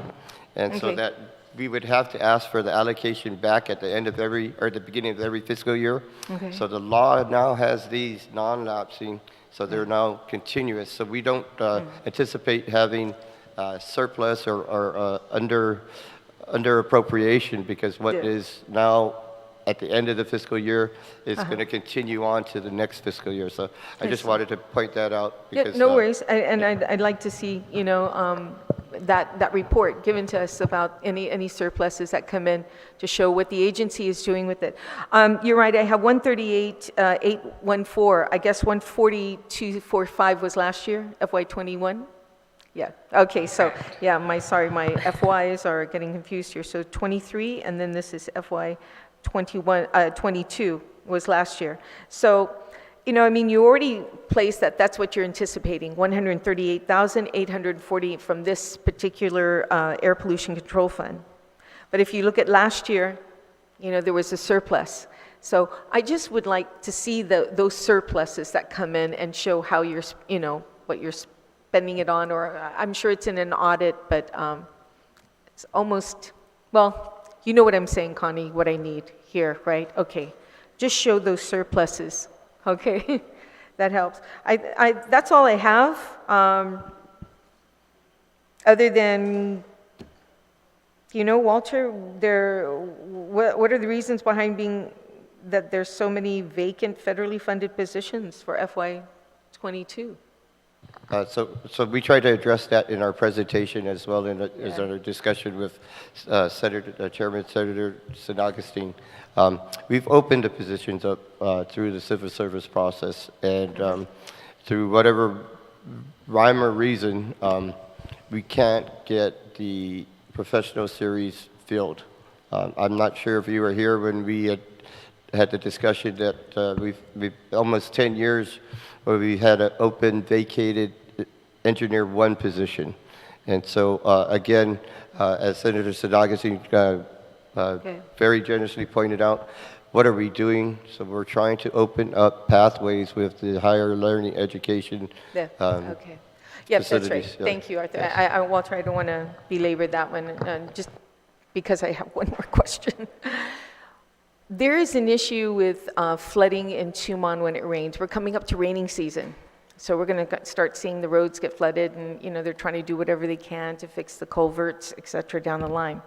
However, there's this one company that continues to pump water from the back of his facility onto the road, which is, and I know I sent this to you when I was at GVB to look into this, because this is a safety issue. People are wondering why this particular road is flooding in front of Sandcastle and the Hyatt, because he's literally pumping water from the back of his facility onto the street. Please, we're going into raining season. Please make sure that there's somebody out there to monitor that, because that's illegal, what he's doing. And you know who I'm talking about.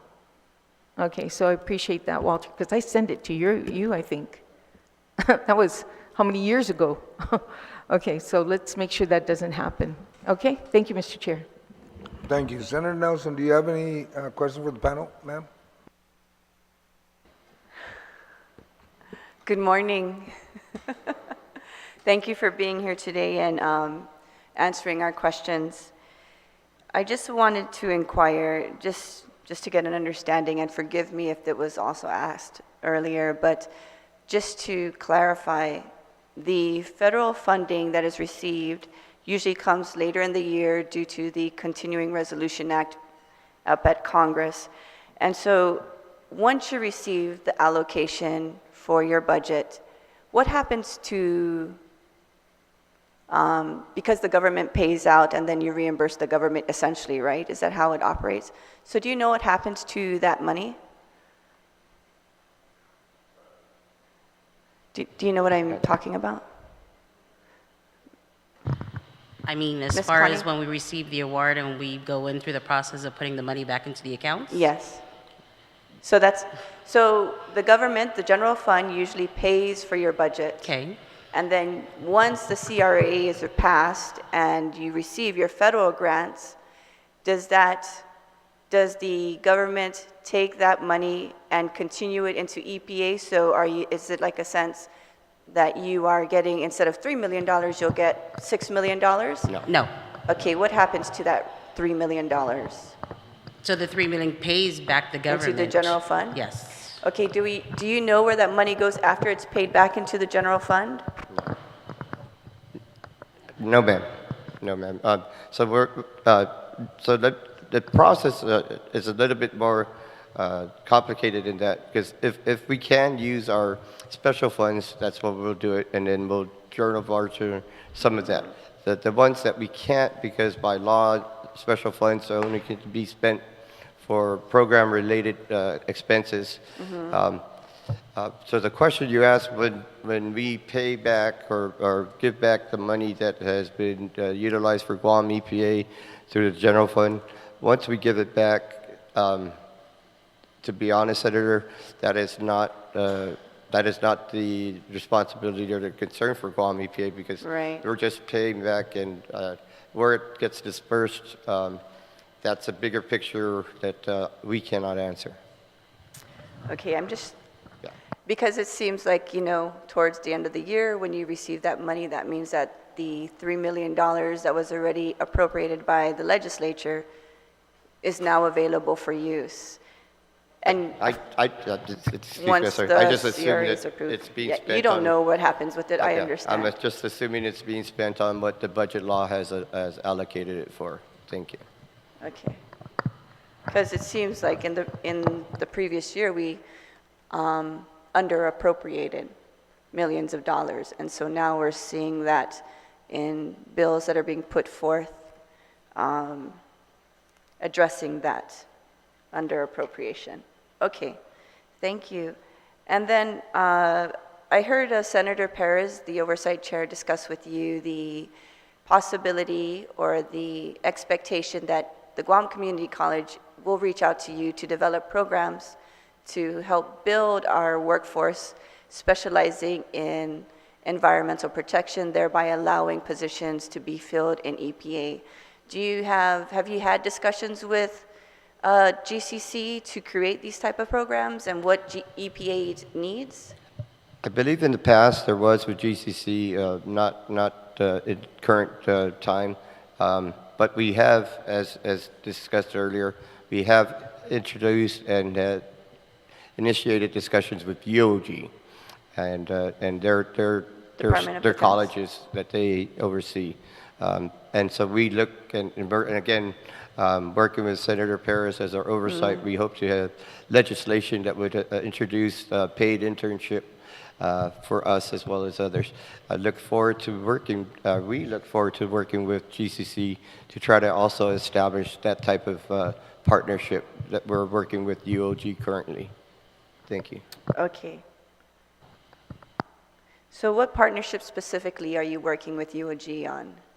So the paid internship that we're working currently with UOG is to through the WIRI, the WIRI Institute, and their master's program for hydrogeologists and geologists.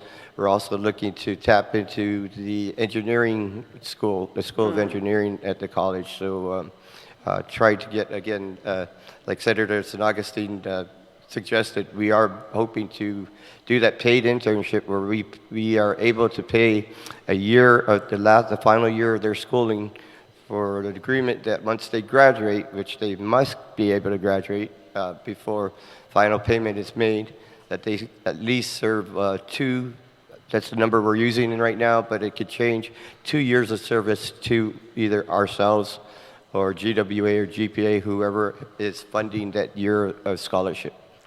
So has there been a draft MOU or MOA developed for these programs? Well, currently, because Guam EPA does not have the ability to provide paid internship because that's a Department of Labor function that they can do the paid internship. We've only done non-paid internships. And so working again with Senators Sabina Perez to try to introduce legislation that will tap into one of our funds to get this available For as paid paid internship. internship. Yes. So it would be something that would need to be passed by this legislative body to allow us that venue. So is there anyone being trained right now? No, not at this time. We do not have the internship, but we generally do have non-paid interns come in during the Yeah. summer to get credited hours. Okay.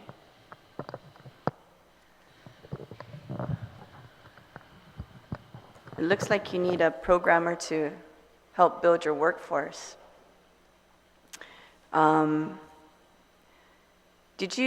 you have any type of milestones to address, or do you have any type of plan to address your staff shortage and how you will move forward to address it? Because we can say that because you're not receiving enough funding, but if there's no plan in place, then there's no reason to fund it.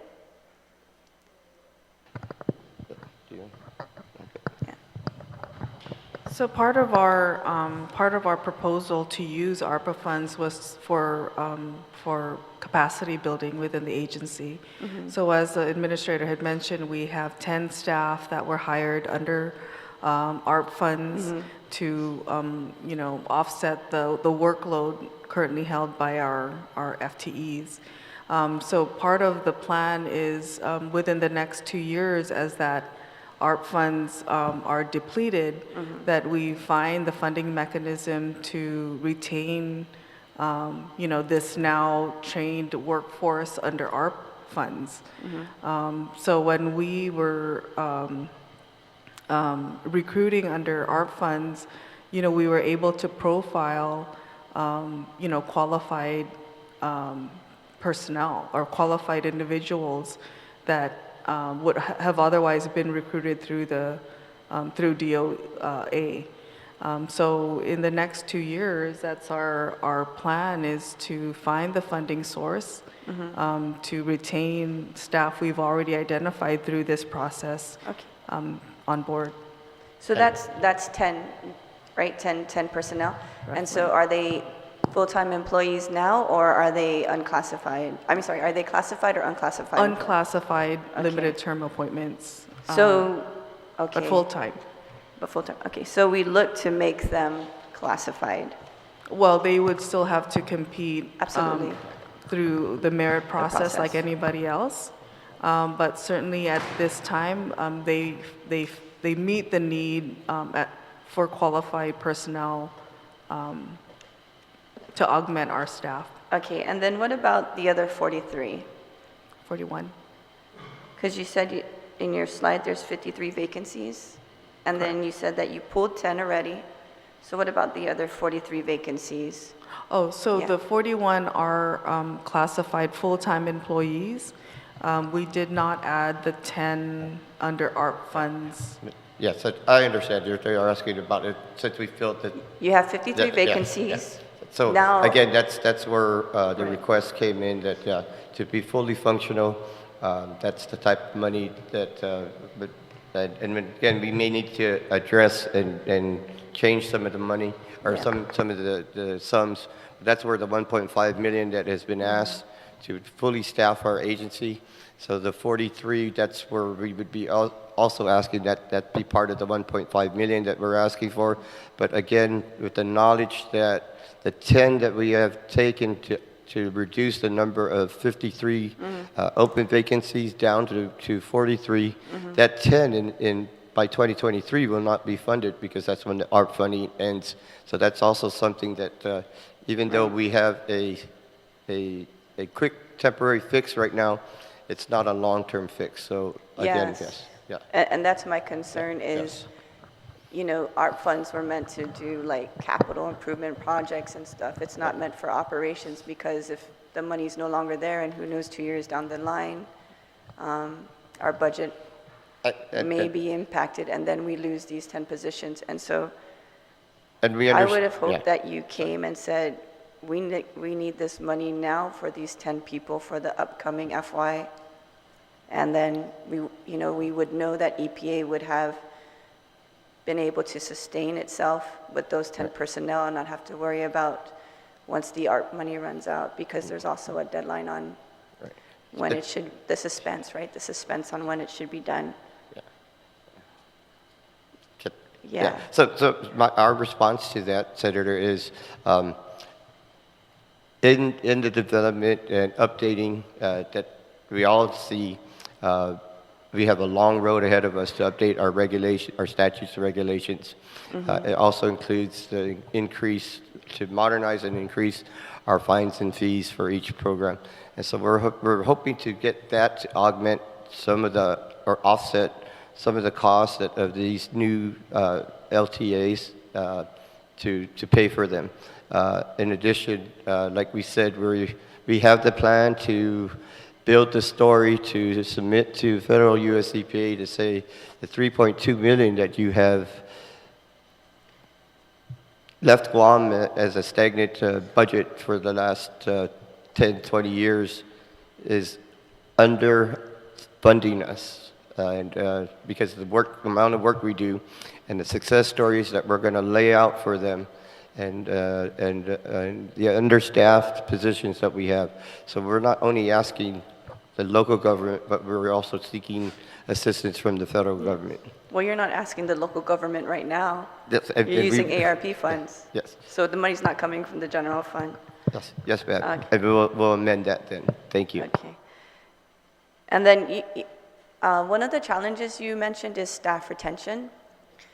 And I understand that you are losing personnel for other higher paying jobs due to the military buildup. Has there been any discussion on perhaps negotiations with your staff that are looking to leave, to seeing if you can match the pay or in any sense improve on the pay scale system within EPA? I may have to defer this, Senator, but the merit system, I don't know how we could do that with the merit system in place. Right, so there's like pay studies done for our teachers, and then there's pay studies done for law enforcement. And actually law enforcement got, I think, like a 16-18% increase. Is there any way that EPA can utilize those type of mechanisms to assist in staff retention? They're deferring to Senator Perez. No, I'm sorry. We're not deferring. I said we will work with our okay. Senator Perez on that. Okay. It is part of the planned Okay. recruitment and retention. We were, please, sorry about that, Senator. We did not mean to defer. It's just, this is something that part of the plans to increase our employment and retention is to get those things in front of this body to approve it by law. All right, thank you. I do appreciate that, and I will wholly support you working with Senator Perez and supporting that endeavor, right?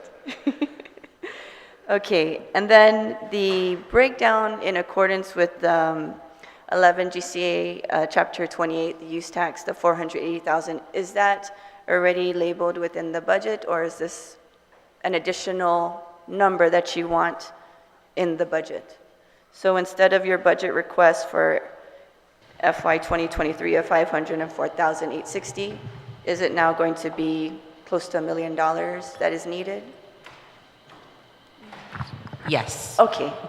So we just have to make sure that number's right when we see the budget draft, that it's 504,860 to include 480. So the 480 So this is is not part of the budget, so we would like need to, to we are add it on. requesting for it for this, Right. for FY23, yes. Right, and this is just what you're tracking that was received in this year's budget, 22's budget, that 480,000 was there in accordance with the statute? That's just an estimate as of now, because I believe the revenue that was collected was as of April. So, being that we're already in June, it could go up. Okay. But we gave an estimate dollar amount of what we're looking at. Okay, all right, great, thank you. So we'll make sure the Oversight Chair of Budget validates that. Okay, cool, thank you, sir.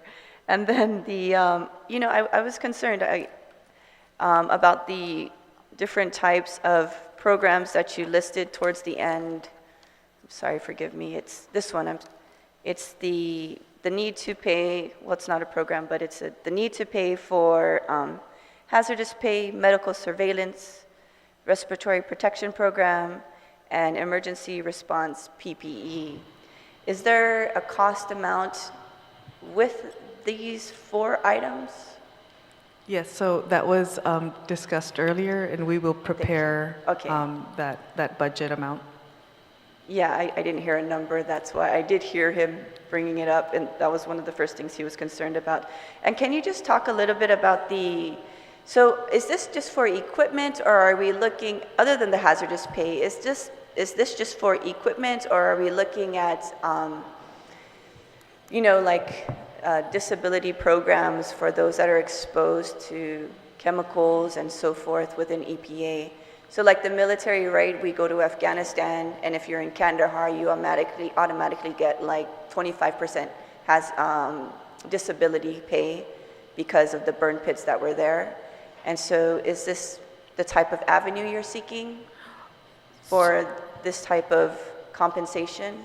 Right, so definitely what, I guess I want to preface first by saying that the administrative controls that we put in for our staff is that even though they are trained, professionally trained to be able to go into emergency response type incidents, because we don't have these things in place, they are not, you know, we tell them they're not allowed to, you know, go into these hazardous situations, which again is just, you know, it's a lack of resource, even though our staff is trained, because we aren't able to, one, provide the hazardous pay, we aren't able to, you know, do the medical surveillance, we're not able to implement the respiratory protection program, or, you know, provide the necessary emergency response PPE. We tell them you cannot go into that situation. So really it's a resource that's not available to the you know, to the island, because we're not able to provide that service, or support. Okay. I'm particularly interested in the medical surveillance and respiratory protection program. Can you just give a brief overview of what that entails? So the medical surveillance program, anytime that you require your staff to spend 30 days out of the year in either an emergency response situation, or to go in to be exposed to a hazardous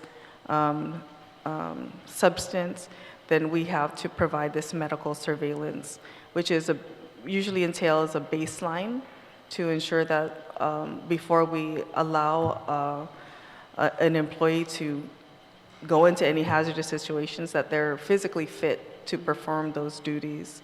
So the baseline would be whether or not they can wear a respirator by checking their lung capacity. So if they don't have the lung capacity to don a respirator, then automatically they're not, you know, they're not fit to perform those duties. So that medical surveillance really is a method to ensure that we're sending, or we're, you know, that employees are healthy to begin with, and then healthy when they Come out of the come out of incident. working in that environment, Okay. and to track them yearly along the way. And then the respiratory protection program, is that kind of the same thing? Right, so the respiratory protection program is specifically that if we require an employee to don a respirator, that one, they're physically fit to do so, that they're properly fit to wear the respirator so that there's a good seal, and that they can wear a respirator. So sometimes facial features, or even you know, beards, or you know, just contours of their face will not allow them, even though they're qualified. If they cannot create a seal on that respirator, then we can't have them wear a respirator. So it's almost like a CBRN unit? Right. Okay. Thank you so much. I want to applaud the work that you do at EPA, especially with the short staff that you do have. I know it's not an easy job, and many times it's a thankless job, but I want to thank you for all the work that you've done, especially with our recycling revolving fund, dealing with the mayors, and there's quite a few of them. So for working really close with them, I thank you so much, and also the other programs you implement with the little budget you do have. You know, if there's, I noticed that EPA is primarily funded off of, or majorly funded off of federal grants and federal funds. So as the Chair of Federal and Foreign Affairs, if there's any assistance that we can provide to advocate for EPA to receive greater funding, we are here for you to support you. So thank you very much. Thank you. Thank you, Senator Nelson. Senator Brown.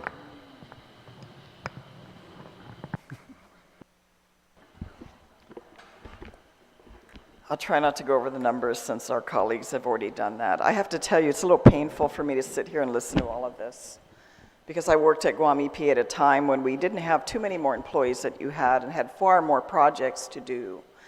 And what I'm not hearing and what I would love to hear more of is what the agency is doing to address the needs out in the community, because the issue that Senator Tello brought up about this house in GEDA is only one of many that exist in the community, that are hazards out there.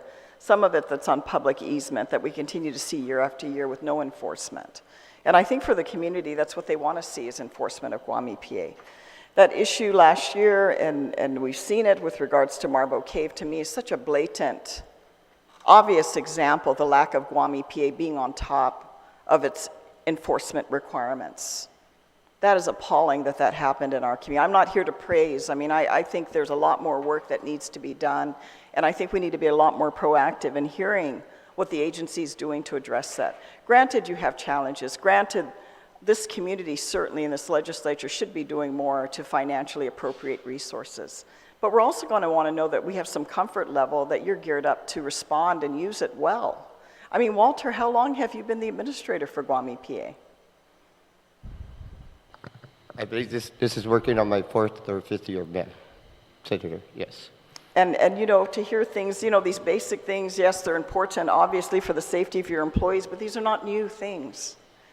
And you know, I think I want to hear a more proactive approach of what's being taken rather than whining about what we don't have and what we can't do. You know, that's where leadership comes out. That's where real leadership comes out, is telling us what you can provide. Tell us what you can provide, and then if you don't fund this, Senator, this is what we're not going to be able to do. That, to me, would be a more fair representation so that we realize that, okay, because most of your funding for many years has obviously always been by the federal government. We do so little as a community to provide financial support to the agency. And that's been existing, as mentioned, for decades. I mean, I was first at Guam EPA 30 years ago. And so, you know, I appreciate that, but I think telling us what you can do and seeing more viable enforcement out there, if you can't properly monitor a project, then don't sign off to permit it. It's as simple as that, because they'll tell me it would bring a lot of attention. But if you continue to sign off on stuff, especially when we went up there and looked at the magnitude of that project for GPA, and that slipped through your fingers, that slipped through the agency's fingers, there's no excuse for that.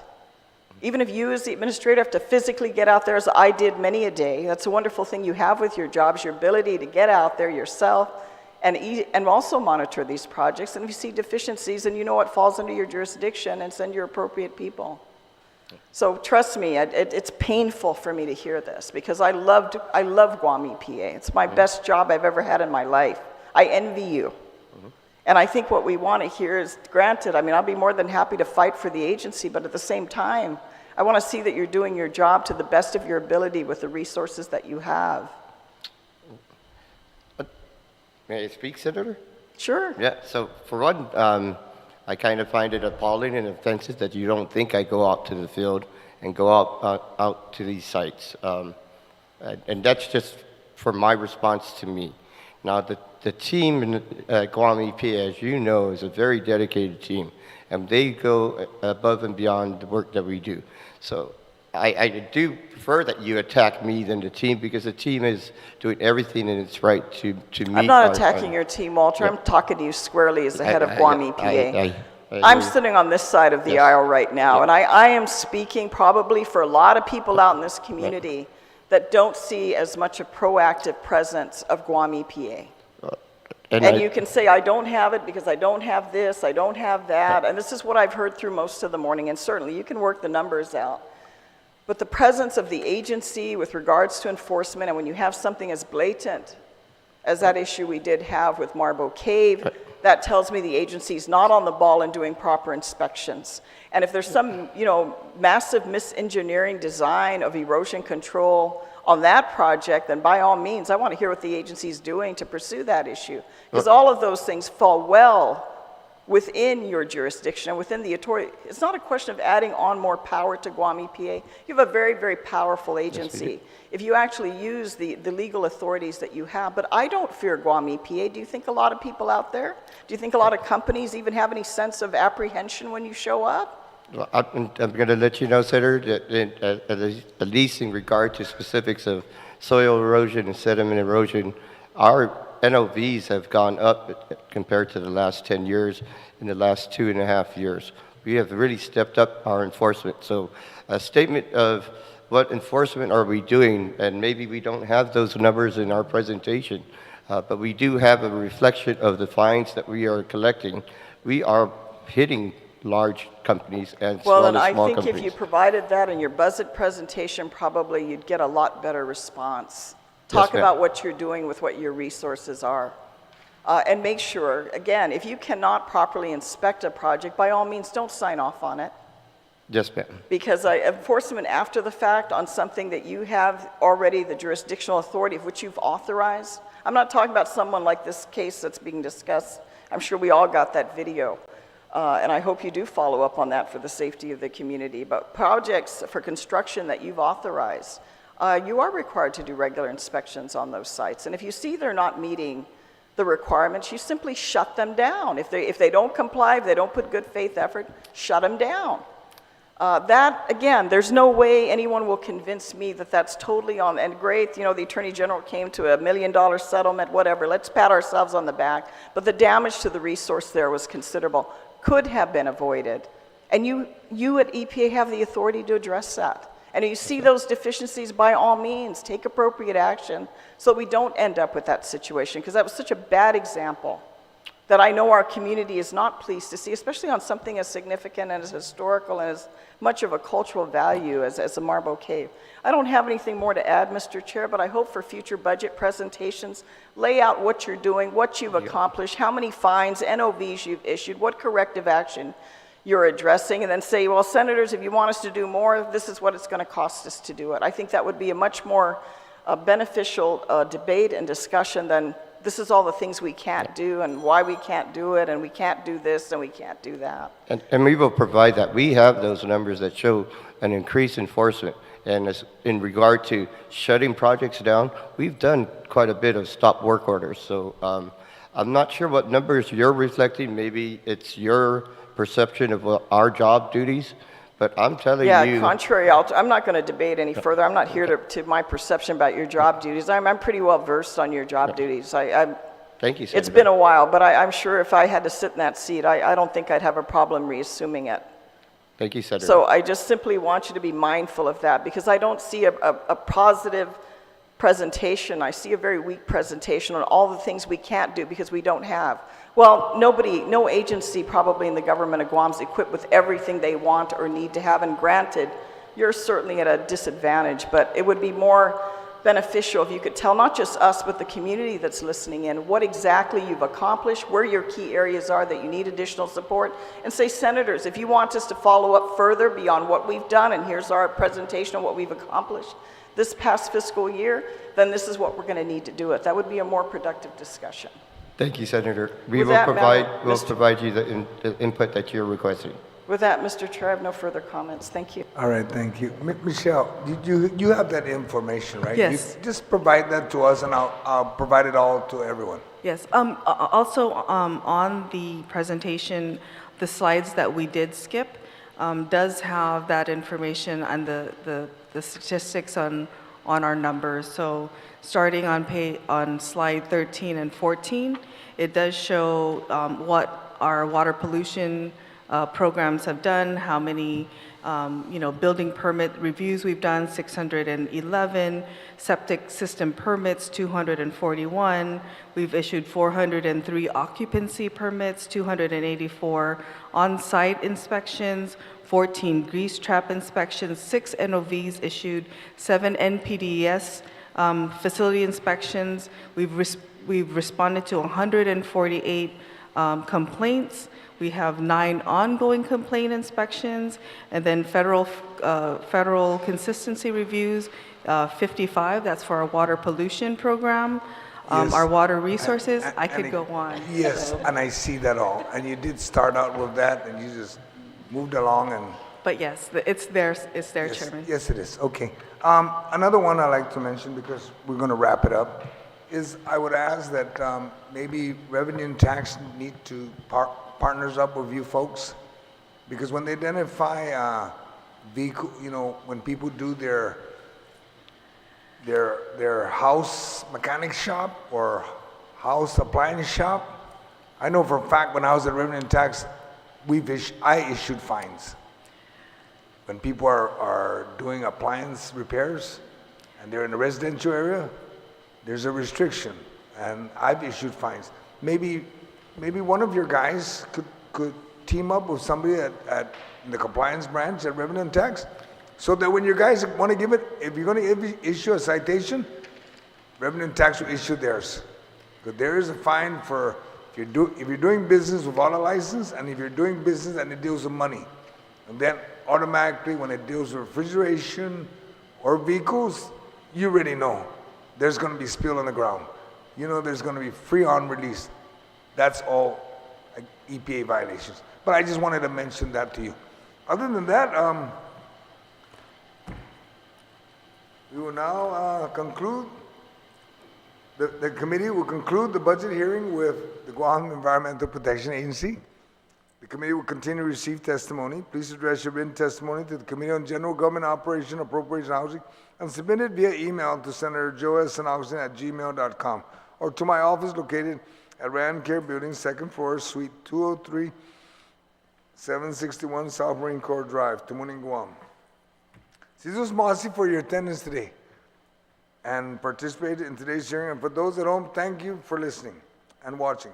This budget hearing on Bill 276-36 COR relative to the Guam Environmental Protection Agency is duly heard and is now adjourned. It is 11:13. Please be safe and may God bless you all. Take care. Thank you.